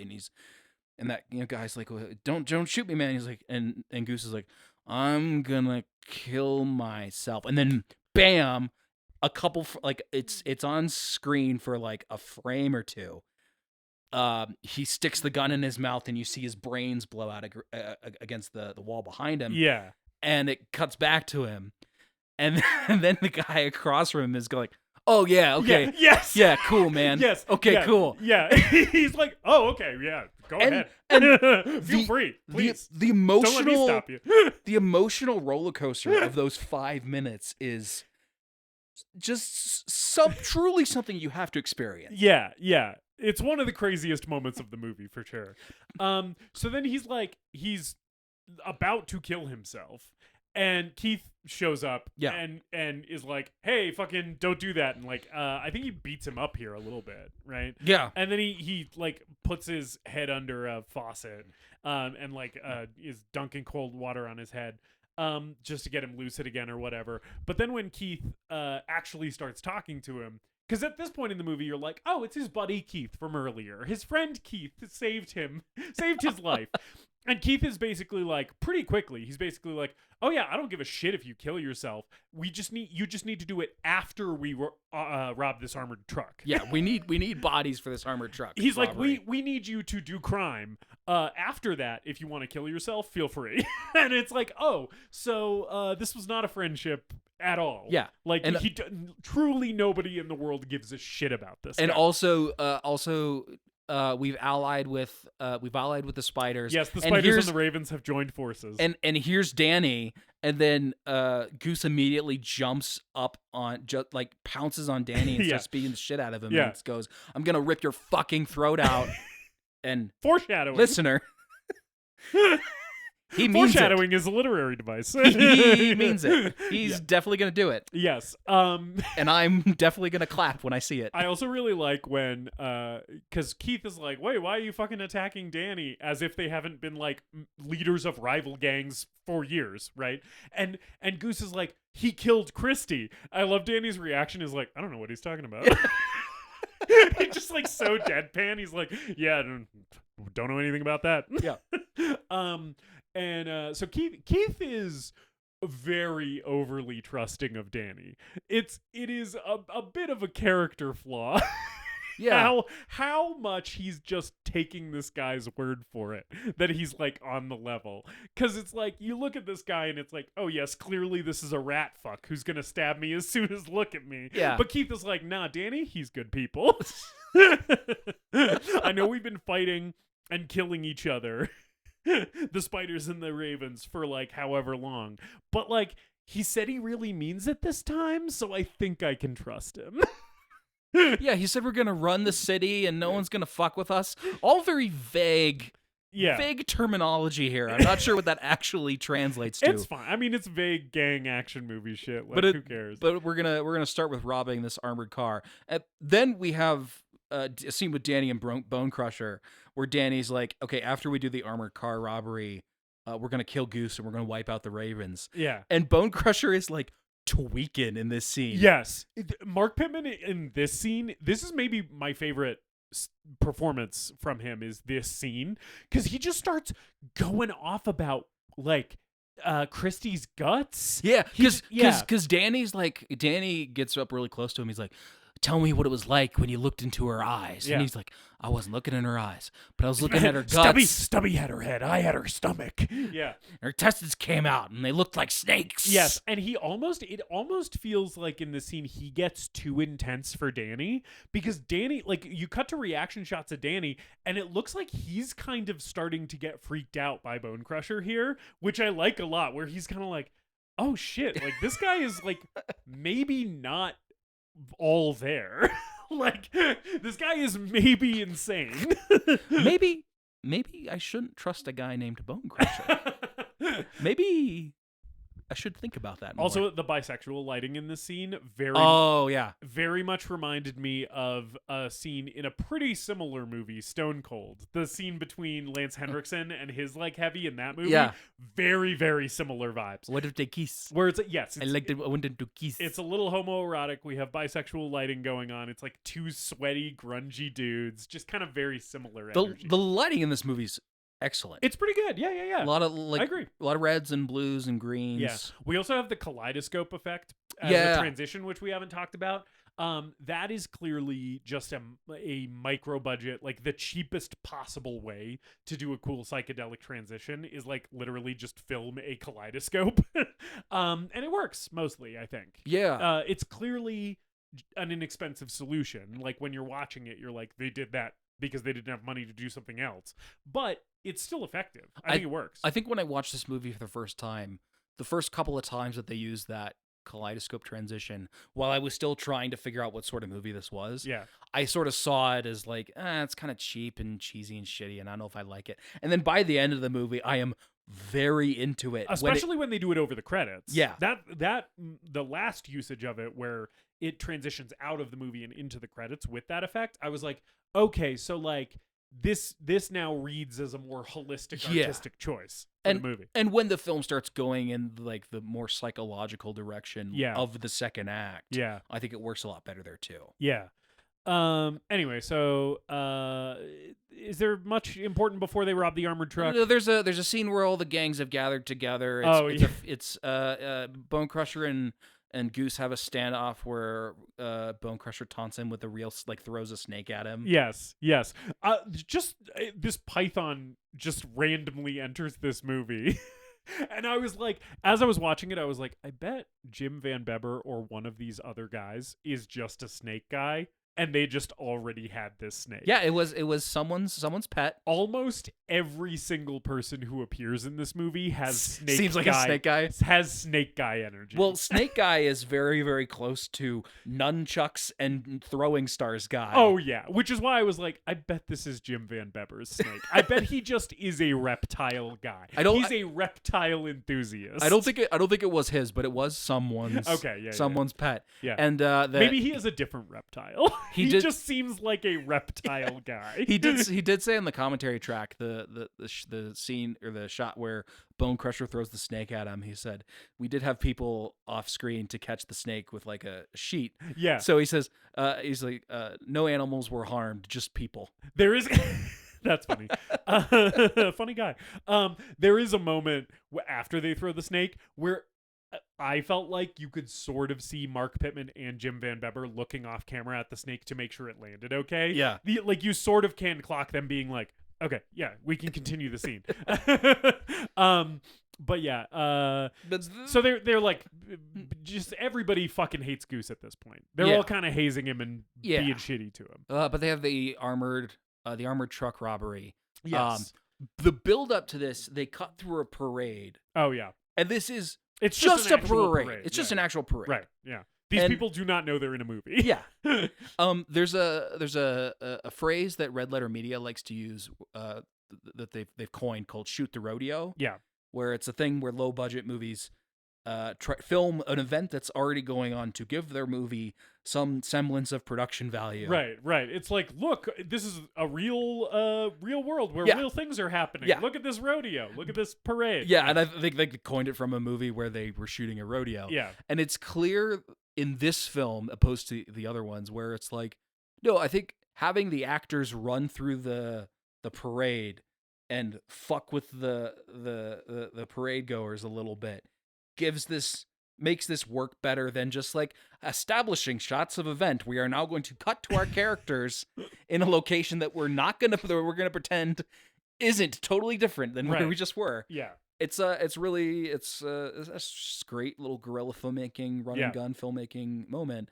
And then we have the armored car robbery, which consists of Jim Van Bebber rappelling down a multi-story parking garage without any safety harness, without any pad to catch him. Yeah.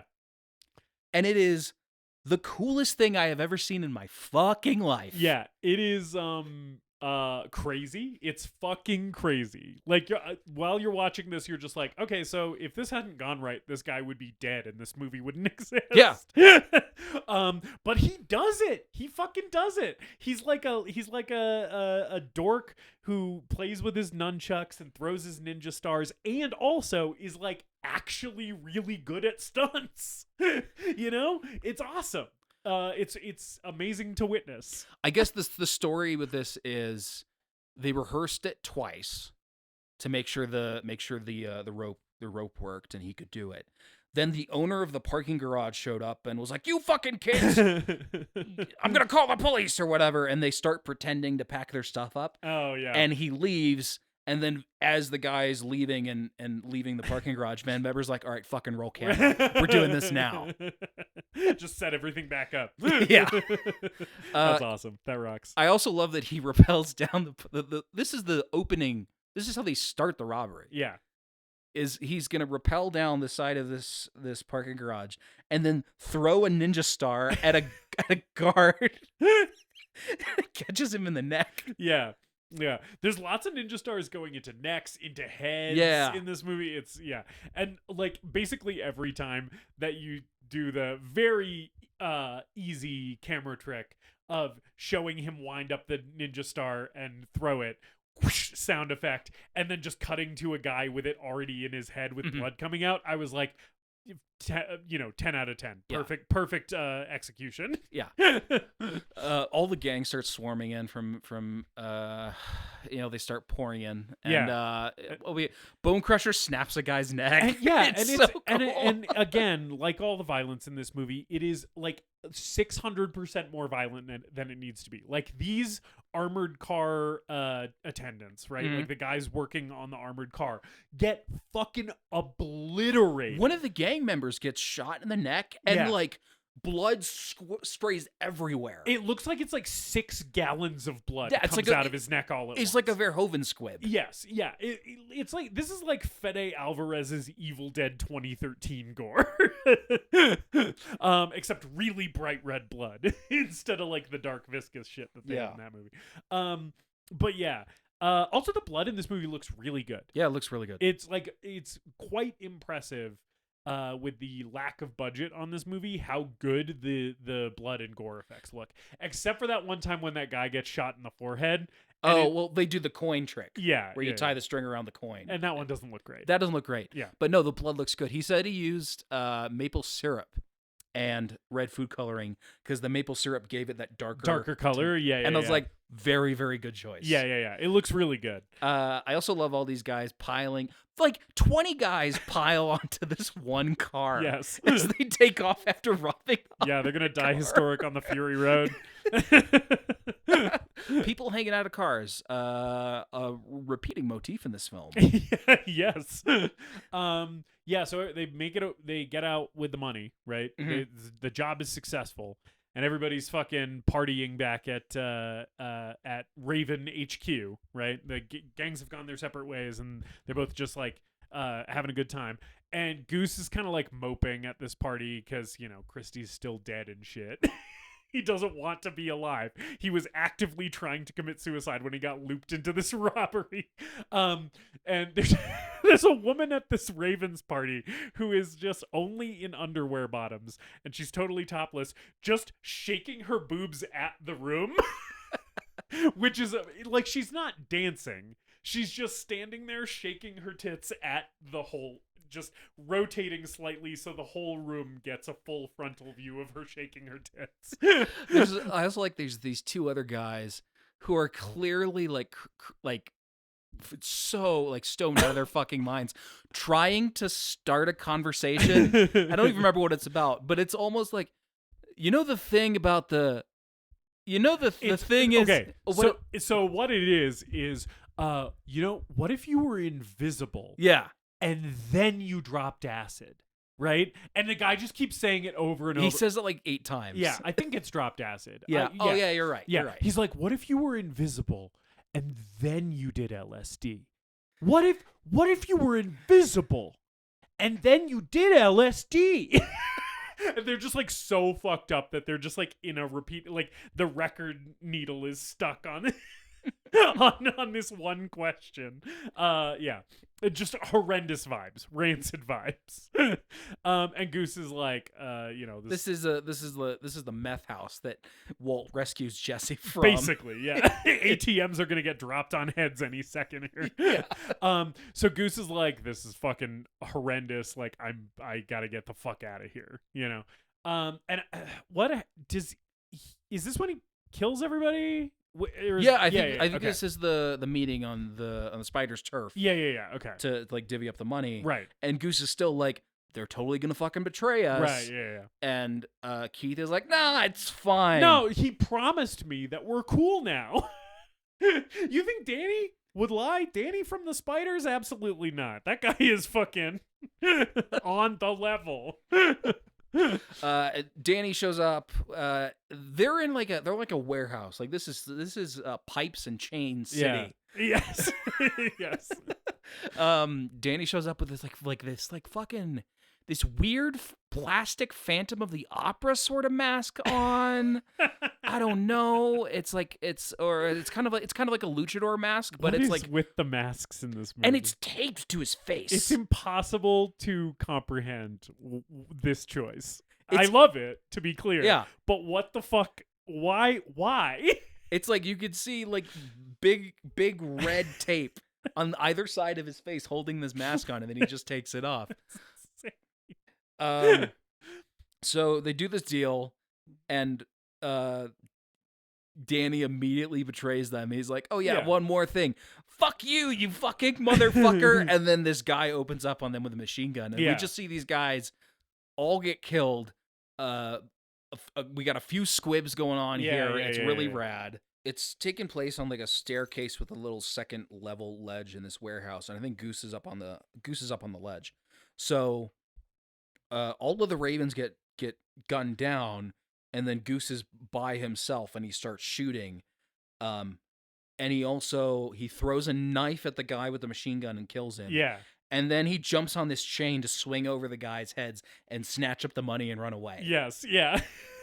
And he snatches the money and runs away. There's the black cat that was in the during the shootout. It follows him to this like this train yard or somewhere where he's at. This movie's entirely just shot and industrial like, urban decay.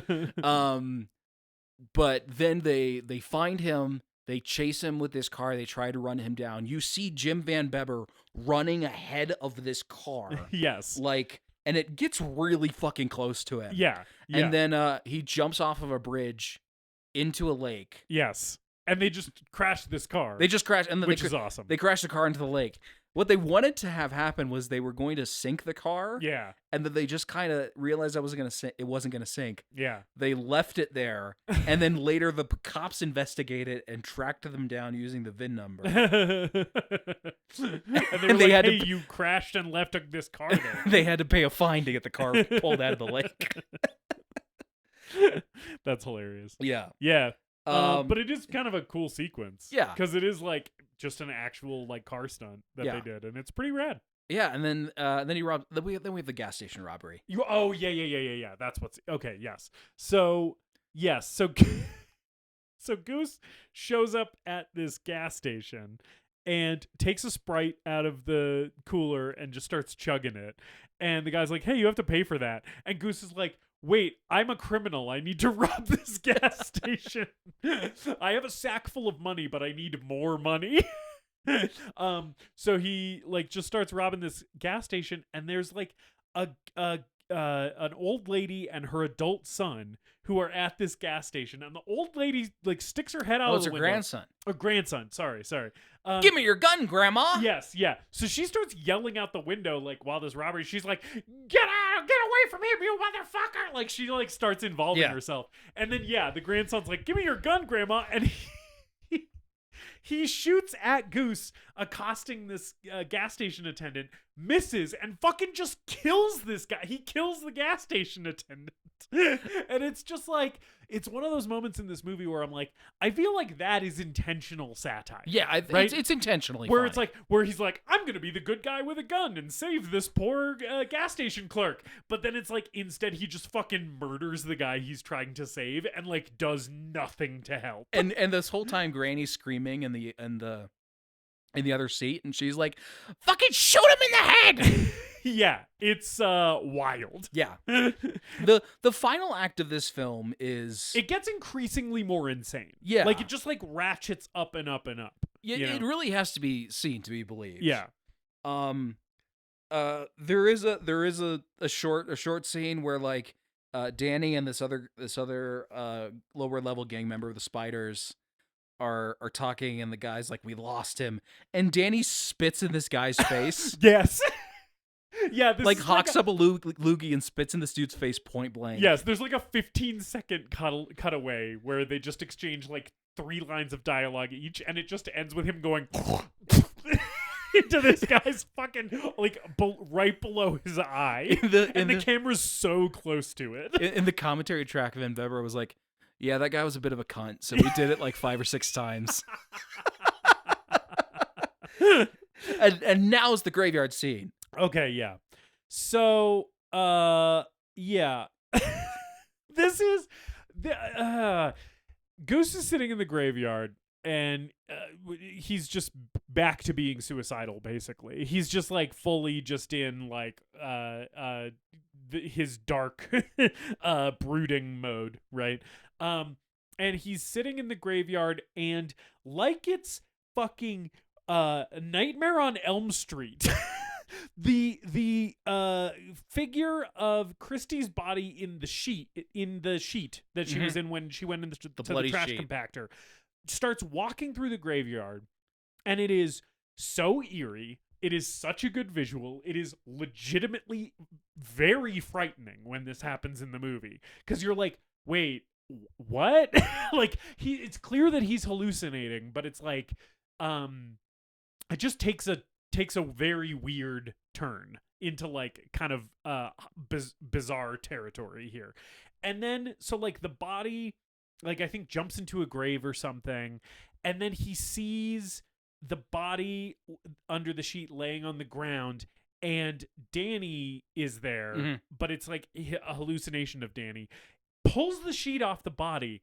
And like I said before, if you didn't think that the line, like, they beat her face in so bad that I couldn't even recognize her, if you thought that wasn't going to be paid off visually, you're absolutely incorrect, because this skull with, like, a little bit of skin on it, just fucking pulverized face is exposed, and it is like a full-on like horror, like Yeah. camera holding on like a very horrific image moment. And then Danny starts like poking his fingers in her brain. He pulls her skull cap off Yeah. and finger fucks her brain. He's just sticking his fingers in her brain, and it's like squishing sound effects, and more blood is pouring out, and like the skull is like jerking around. It's like fucking absolutely horrific. Like it is like extreme horror shit. Yeah. Just like in this like micro budget action movie for like no reason. And this is one of those moments where like the exploitation film thing happens, where this is so disgusting and repulsive and meant to shock you Yeah.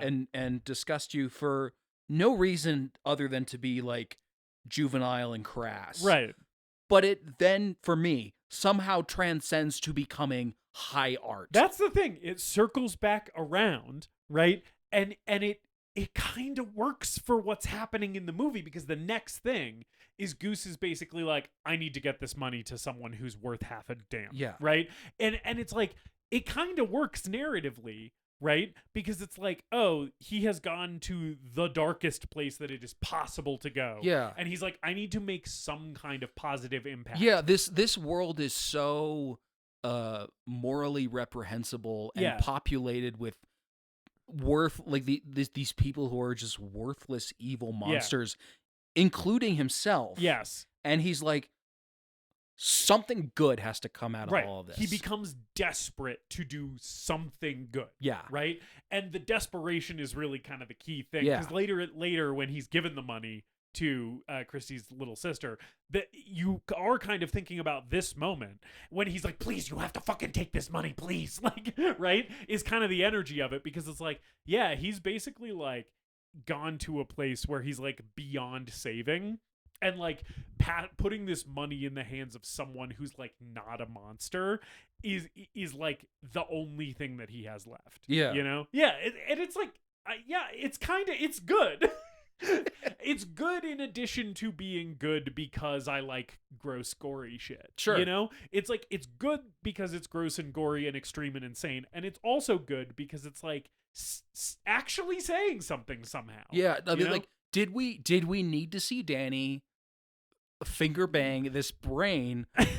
No, but if we didn't, I don't know that it would come back around and read to me as this like sort of brilliantly insane maximalist moment of this film. Yeah, it's wild. Yeah. It's truly must be seen to be believed. And then it's capped off with Bone Crusher, a hallucination of Bone Crusher and these snakes, and he's doing the whole her guts were coming out like snakes thing again. Yes, and like has a bunch of snakes on it. This time there's multiple snakes on the baseball bat, and he's like waving them in Danny's or fucking Goose's face. Yeah, and he's covered in the snakes. Yeah. It's wild. It's hallucinatory. It's insane. It's like a bad trip. Yeah. Yeah. And then Goose calls Christy's sister Mandy. I don't know. Mindy. I don't know. Christy's sister. Yes. And is like, hey, do you know the train station in downtown Dayton? I know Christy. She's fine, by the way. She's totally everything's fine. I just have to give her. Meet me give you there in something. an hour. I have to give you something from her, and she's like, okay. And then so we see this girl like get in her car to start driving to the train station.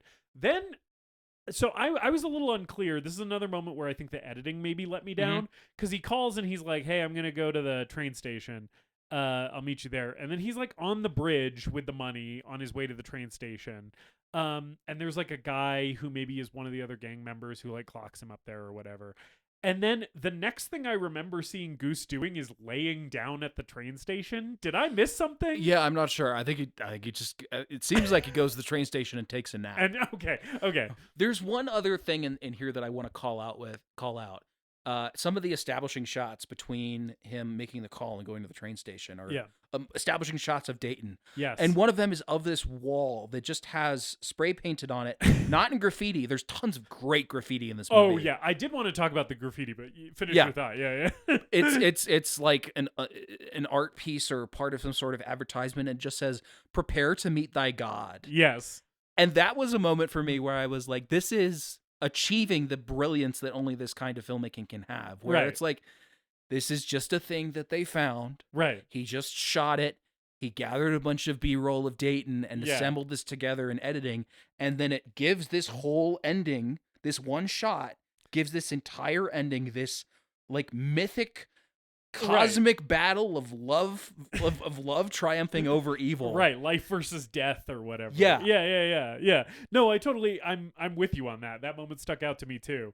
It definitely stuck out to me more than some of the other graffiti in this movie, which is mostly just hilarious, like low effort tags on walls that we just happen to be shooting next to. One of my favorites is there's graffiti that just says "You suck." There's another one where Goose walks past a wall at one point where it looks like a couple guys just signed their actual like legal names, like not like tagging, like not graffiti artist names. They just signed the wall like Mike and Tony. Which was very funny to me. A lot of insane graffiti in this movie. Yeah. But the "Prepare to Meet Thy God" one it's good, and they linger on it, and he cuts it into the movie at the right point, and yeah, I agree with everything you're saying. Yeah. But around here, is this where we see the people in the diner, or did that happen back at the gas station? The diner's intercut with him calling Christie. So that's what you can't. I don't think it's really clear, but it's implied that he's like using the payphone. Using the payphone in the diner, because I did want to call out the guy in the diner. The guy, yeah, who his hair has been treated with some kind of artificial gray. Because this is a very low budget movie, like a gray Halloween spray paint. Yes, thing. So he looks insane. He looks like an alien. It also has kind of gotten on his face. So this man looks like he is a creature from the Black Lodge, right? And he just starts berating this waitress because he's ordered 2 meals and one of them is for God. And he's like, "You heathen bitch! You bring God his food."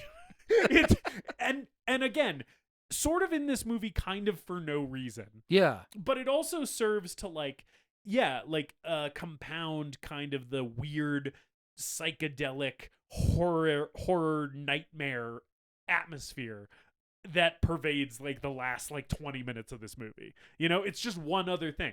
And like I said Black Lodge, it is almost kind of like a Lynchian thing where it's like we're cutting away from like the actual like narrative for a second to just show you a slice of like evil Americana. Yeah, well, right? it's again reinforcing that like drugs and poverty have just ravaged the people of Dayton. Yes, yeah. And like it treats the I've heard a lot of people describe the Midwest in these like apocalyptic terms of like they call it the Rust Belt. Yeah, you know, like it sounds like hell. And this movie really treats Dayton like it is just a pit of hell that you cannot escape from. Yeah. It truly seems like like hopeless and nihilistic. And this is just one of the moments that really stuck out to me. Yeah, is this guy just like yelling at this woman, yelling like horrible misogynistic shit at this woman and insisting that she needs to bring food because the other chair at his table is for the Lord. Yeah. It's insane. Like Chat Pile has written a song about this guy. Yes. Everything that he's saying could be like out of the mouth of a character from a Chat Pile song. Yeah. Exactly. Yeah. So then the rest of the gang kind of shows up at the train station because they know Goose is there because this dude spotted him. And then like we just go all out for this last fight. It's just kind of balls to the wall action, and a lot of it is really good stunt work. 10 feet away from moving trains. Yes, yeah.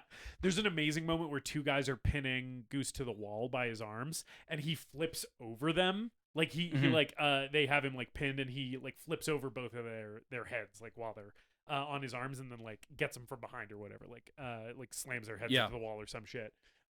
Which is pretty rad. And again, all of this is also like the goriest shit you've ever seen. Yeah, when he hits people with nunchucks, their like skulls cave in. Yes, yeah. And there's lots of like knives yeah. slashing people, and yeah.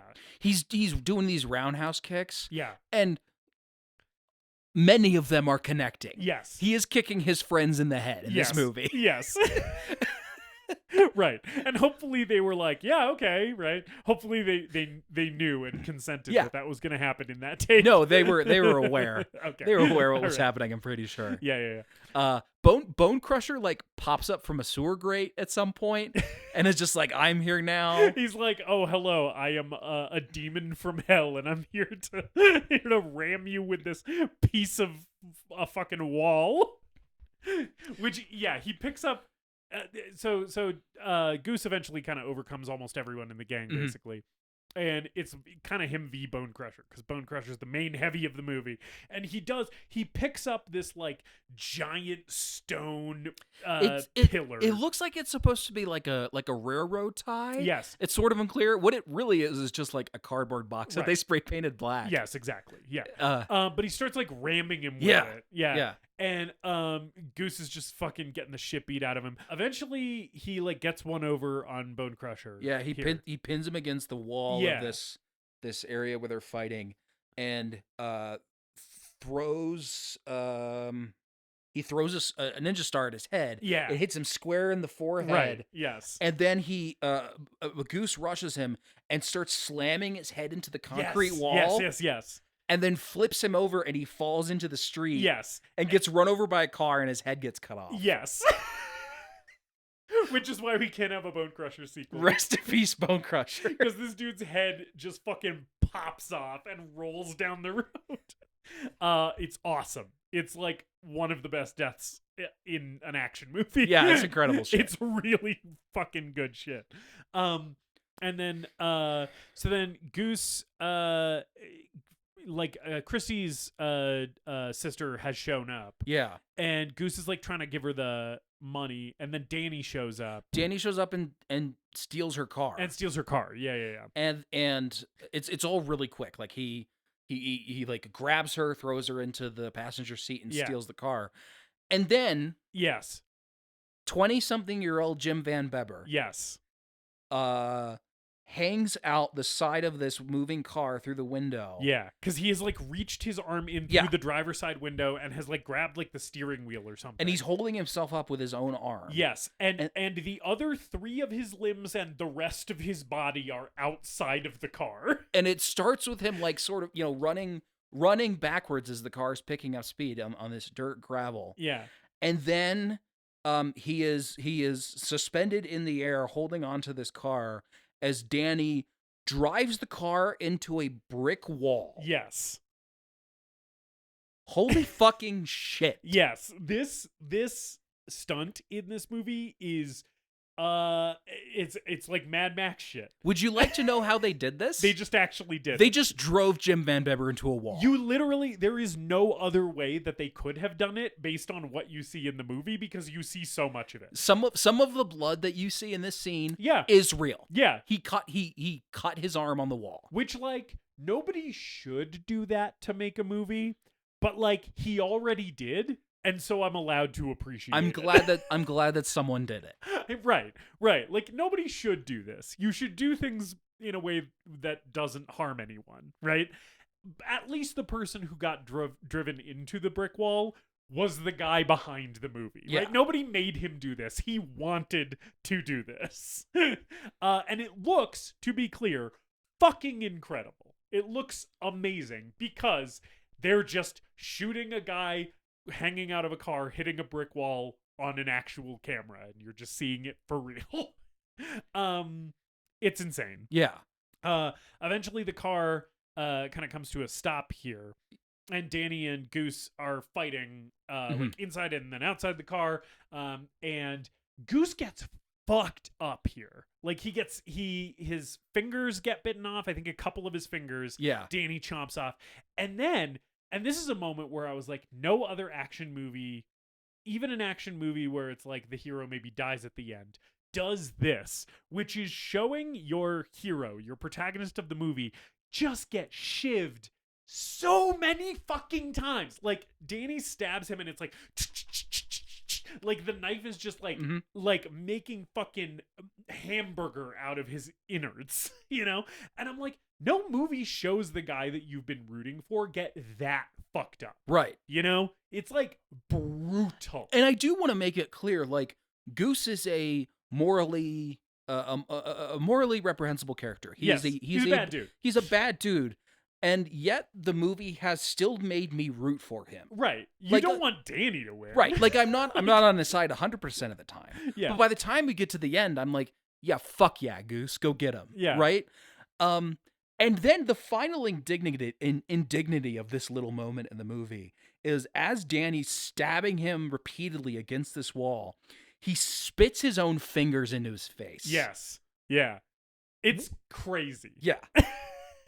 And then like briefly Goose is able to kind of turn the tables and he gets Danny pinned to the hood of the car.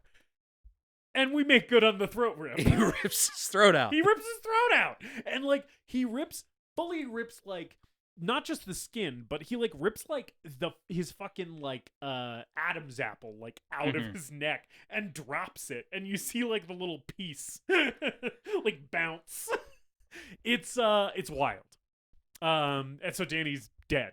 Yeah. Right? And then this is maybe my favorite moment of the end bit here, because I feel like it really sticks the landing, this movie. Because then he goes up to Christy's sister with the bag of money and is like so desperately like, you have to take this money. Like, you need to take this. And she's freaked out at this point. She's like, what the fuck? Where is my sister? He's like, she's dead. This is for you. It's $100,000 of stolen money. You know, you got to take it, right? And he's trying to do something good here, and he's just making everything worse. And she's like, "Did you kill her?" Yeah. And I think he just says, he says no, I loved her. No, he says I loved her. Yeah. Yeah. And she takes the money and runs off, and then he just walks down to the end of the alley. Yeah. Limping, bleeding out. Turns onto the street. We see actual real people in the background. Yes. Get up to go and help him. Yes. Yep. And he dies. Yep. And we're also intercutting with like black and white photography of Christy's sister. Yeah, with the money walking away, which Van Bebber did point out was like the sort of walk, like the final walk, and then falling over, dying, was like a reference to Jean-Luc Godard's Breathless, and which is a wild influence for this film, but but one that I do understand. Yeah. And then the black and white was a reference to Night of the Living Dead. Yeah. So those are like kind of like the two spectrums that this film is operating on. Right. Yeah, and then he's dead, and we go back to Kaleidoscope. And then it's credits. And I think it's the end moment with Christy's sister, again, I think it's like so important, because it's like, even this guy has gone so far down this path of like darkness and depravity and destruction that even his attempt to try to make good at the end is like more destructive. He ruins Christy's sister's life by giving her this money. It seemed like she was fine before he called her, right? She's got her little house, she's got her car, she seems like she's like living a chill little existence. And then he like hoists this blood-soaked bag of stolen money on her, and now she has to figure out what to do with this shit, and like she's like implicated in a crime now. Yeah. You know? And it's like, it would have been better for him to not have done it, you know? And I like, that's what makes the ending of this movie so bleak, is it's like, even him attempting to do good is ultimately like worse than him not doing that. You know, like his attempted act of kindness causes more evil than it solves, you know?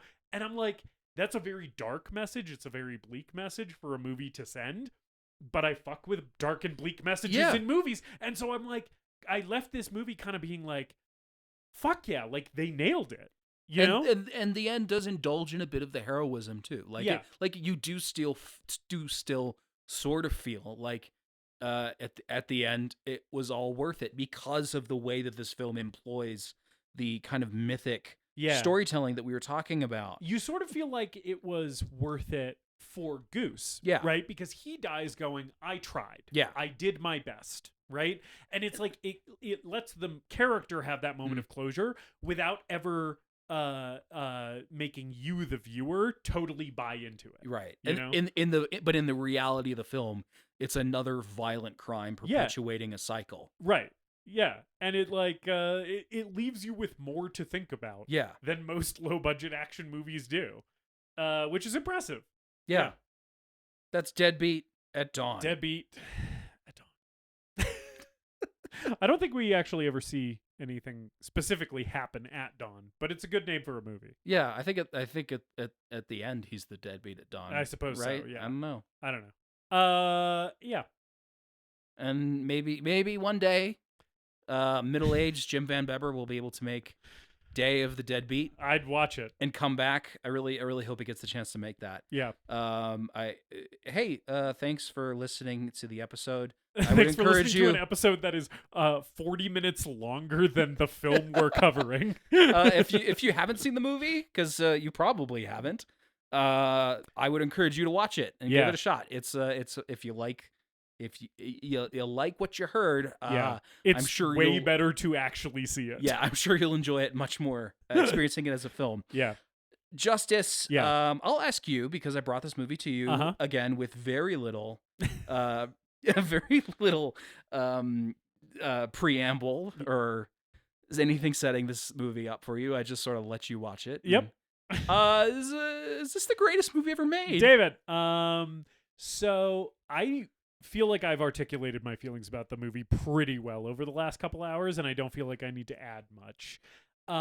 The one thing that I do want to add and did plan to say after watching this movie is I think of all the movies that we have covered on the show so far, this movie, both in good ways and bad ways, feels the most like a movie that you or I would make. Yeah. I think I watched Deadbeat at Dawn and I was like, I think if I made a movie or if David made a movie, it would be something like this. Both in its failings, like how, neither of us actually know anything about movie making, right? So like some of the like janky edits and shit, I'm like, I recognize that as a viewer. I don't necessarily know that if I was in the director's seat as a Jim Van Bebber type, that I would do much better. I'm sure that I would also fuck up little things like this, right? But also in really good ways, right? Where I'm like, this feels like a movie that was made kind of for people like me, for dudes like me, and by dudes like me. Like I was saying, like, it strikes me that Jim Van Bebber might be a little bit of an asshole based on what I see on the screen. I'm a little bit of an asshole, And so I'm like, I don't know, there's something that is truly appealing to me about this movie on that level, where it's like I recognize myself in a big way in this movie, in its sort of ethos and philosophy, in what it delights in, and I don't have much to add to my analysis other than that.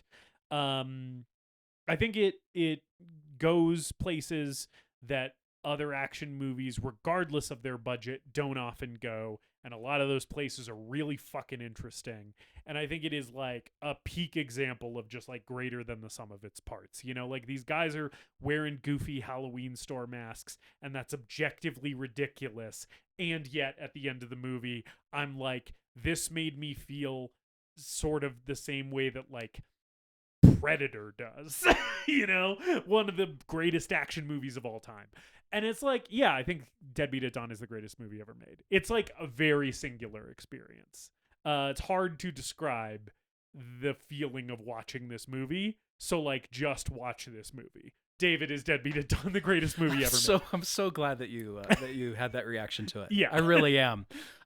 Yes, it's the greatest movie ever made. We've used many words to describe this film. Reckless, stupid, amateurish, Yes. brilliant. One word that hasn't come up yet that I think is undeniable when it comes to talking about Jim Van Bebber as a director, as a performer, as a filmmaker, and this film in general is fearless. Yeah. This is fearless filmmaking. Good call. And there are few films and few directors that I would truly call fearless, that have shed all pretense of inhibitions, that are so confident and brazenly dedicated to what they are and what they're trying to accomplish. Yeah. One may call David Lynch fearless. Yeah. I may also call Jim Van Bebber hanging out of a moving car, rappelling down a parking structure, jumping into rivers, and roundhouse kicking his friends in the throat, all for the glory of the goddamn fucking grindhouse. Yeah. Fearless. Yeah.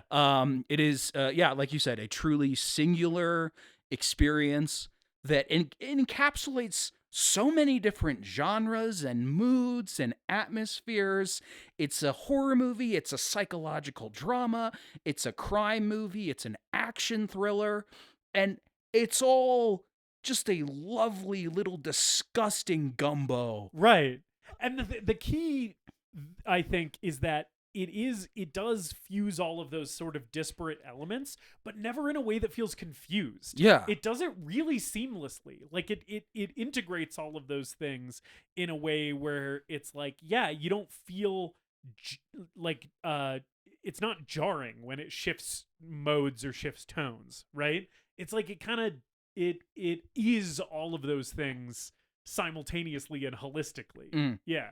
And I think the fact that it is a film made by a young, brash, rebellious kid with his friends on the weekends, and also somehow ascends to being just like an actually really well made and well directed and well edited and well choreographed film, elevates it above those home movies that you made with your friends. Yeah. It's kind of like it's the platonic ideal of that. Right. It's the best version of a bunch of burnouts getting together and making a movie. Yeah. It's them making a masterpiece. Yeah. So yes, with my whole chest, with my entire being, watch Deadbeat at Dawn. Yes. Watch Deadbeat at Dawn, you fucking scum fucks. Fuck your noise. Yeah. It's incredible. Yeah. It's one of the most amazing experiences you can ever have with a motion picture, in my opinion. Agreed. So, David, next week we are going to be entering another theme month. We did this last February, and February's coming up on us again. By golly, we're going to do it again. We're doing the same thing as last time, where we flip a coin. I'm going to have you call it since I'm flipping. Okay. And this time, so last time, the winner of the coin toss got to do their theme month first, and then the other person had to wait until later in the year to do their theme month. Folks who listen to the show will remember that David won last year. We did his Valentine's month, and then my month, Shaky Cam Summer Camp, famously a normal month of the show where nothing weird happened. Yeah. Was in July. So I'm flipping the coin. David will call it, but this time, if whoever wins, they don't necessarily go first by default. They get to pick, like football rules. Yeah. They get to pick who will go first and who will go second. Yeah. So winner decides the order of the theme months. Okay. So I got this coin here. It's a U.S. quarter, so everything's on the level. It's all legit. And I'm going to flip this, and we'll figure out who is doing theme month next month. Tails. And you dropped it because you flipped it one-handed. It's heads. Okay. So I have won the coin toss, and I am going to choose myself to go first. Wonderful. That's exactly how I wanted this to work out. Cool. Perfect. We both got what we wanted. So, Justus, what are we watching so for the month of February? David. Oh, David. In the month of February, we're going to be Jackson off all month on the greatest movie ever made. We're Jackson off. That's right. It is a celebration of cinematic Jacksons on the greatest movie ever made in February. So I'm sorry, this is the stupidest bit I've ever thought of. I apologize in advance for what I'm about to do to you. So next week, we will be kicking off Jackson Off with Peter Jackson's King Kong. Oh, okay. Okay. So we got our first Jackson. Yeah. Our first Jackson slot is filled by legendary New Zealand Kiwi director. Is Kiwi offensive? I don't know if it's offensive. I don't know. New Zealand director Peter director. Jackson. I don't know that we can be racist to white New Zealand director Peter Jackson. I didn't want to sure. pick Lord of the Rings because it would have been hard to pick one of the movies. Sure. And King Kong is just one that I felt like going Yeah. back to. So Peter Jackson's King Kong will be the first week of Jackson Off. Okay. The second week of Jackson Off. We are going to be checking in with one of the great characters named Jackson in all of movies. Jackson Maine from A Star Is Born, the Bradley Cooper and Lady Gaga one. Oh, okay. And the third week of Jackson Off, we are going to be going to maybe the most famous cinematic Jackson, Samuel L. Yes. With Jackie Brown, one of his many collaborations with Quentin Tarantino. Okay. It would have been funny if it was Jurassic Park. I It thought would have been funny if it was like, the Samuel L. Jackson movie we're covering is the one that you always forget that he's in. I thought long and hard about this. I Yeah. thought about Shaft. Sure. I didn't pick Shaft for a reason that will become clear. I wanted to honor his career as an actor and pick something where he was very high billed. Mhm. And I also thought it would be representative of Samuel L. Jackson's career to pick one of his Tarantino collaborations because they've done quite a few things together. I didn't want to pick Django because he's not in that enough, I think. Jackie Brown's a good choice. Yes. Because it is underrated among Tarantino fans. I Also, think. I've never seen it, which Okay. is ultimately the reason I picked it. Okay. Because I was like, well, I could do Pulp Fiction, but I've seen that a bunch of times. Sure. Right? And I was like, I've never seen Jackie Brown. Let's do Jackie Brown. So Samuel L. Jackson is the third week of Jackson Off with Jackie Brown. For the fourth week of Jackson Off, we're going to round out the month with a movie you have seen and I have not. The Carl Weathers vehicle, Action Jackson?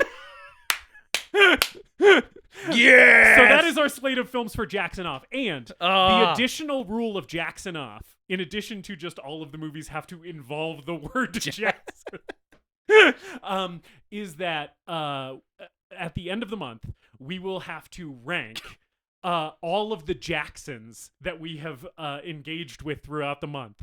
And so we're going to have to figure out who comes out, which Jackson comes out on top. So it's not the movies. It's like Peter Jackson versus the Jackson character versus Samuel L. Jackson versus Action Jackson. Yes. You 'Kay. see, this is why I said this is the dumbest bit of all time. Yes, that is absolutely correct. So when we're evaluating at the end of the month, you can only think about the directing of King Kong. You can only think about Samuel L. and Jackie Brown. You can only think about Jackson Maine in A Star Is Born. And you can think about the whole movie, Action Jackson, because it's in the title. Sure. You don't have to... Or the character.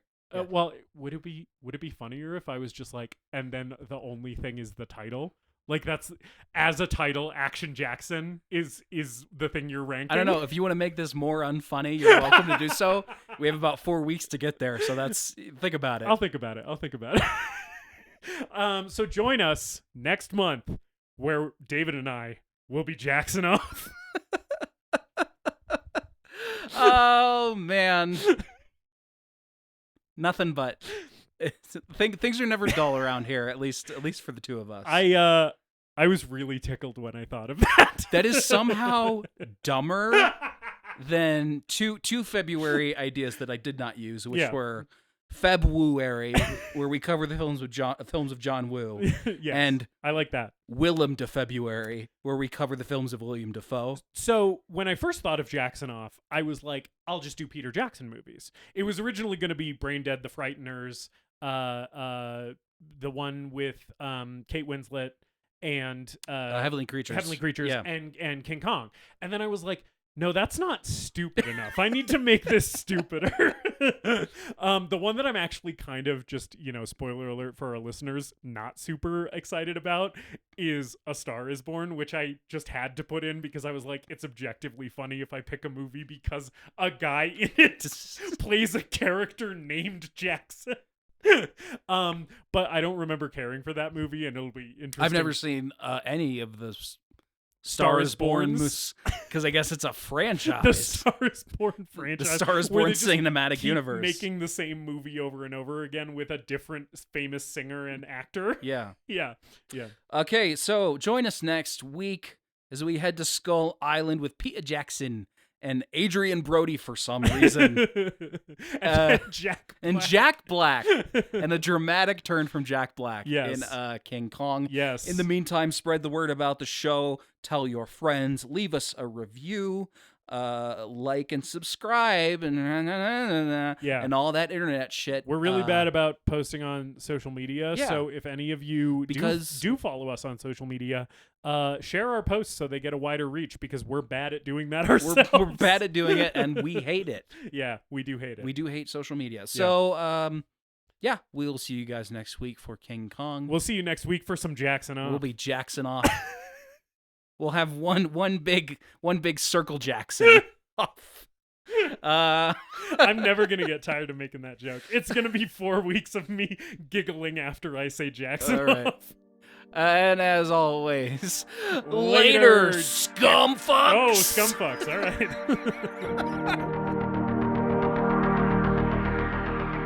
We hope you enjoyed this episode of The Greatest Movie Ever Made. Please remember to leave us a rating and a review, and to subscribe to the show wherever you listen.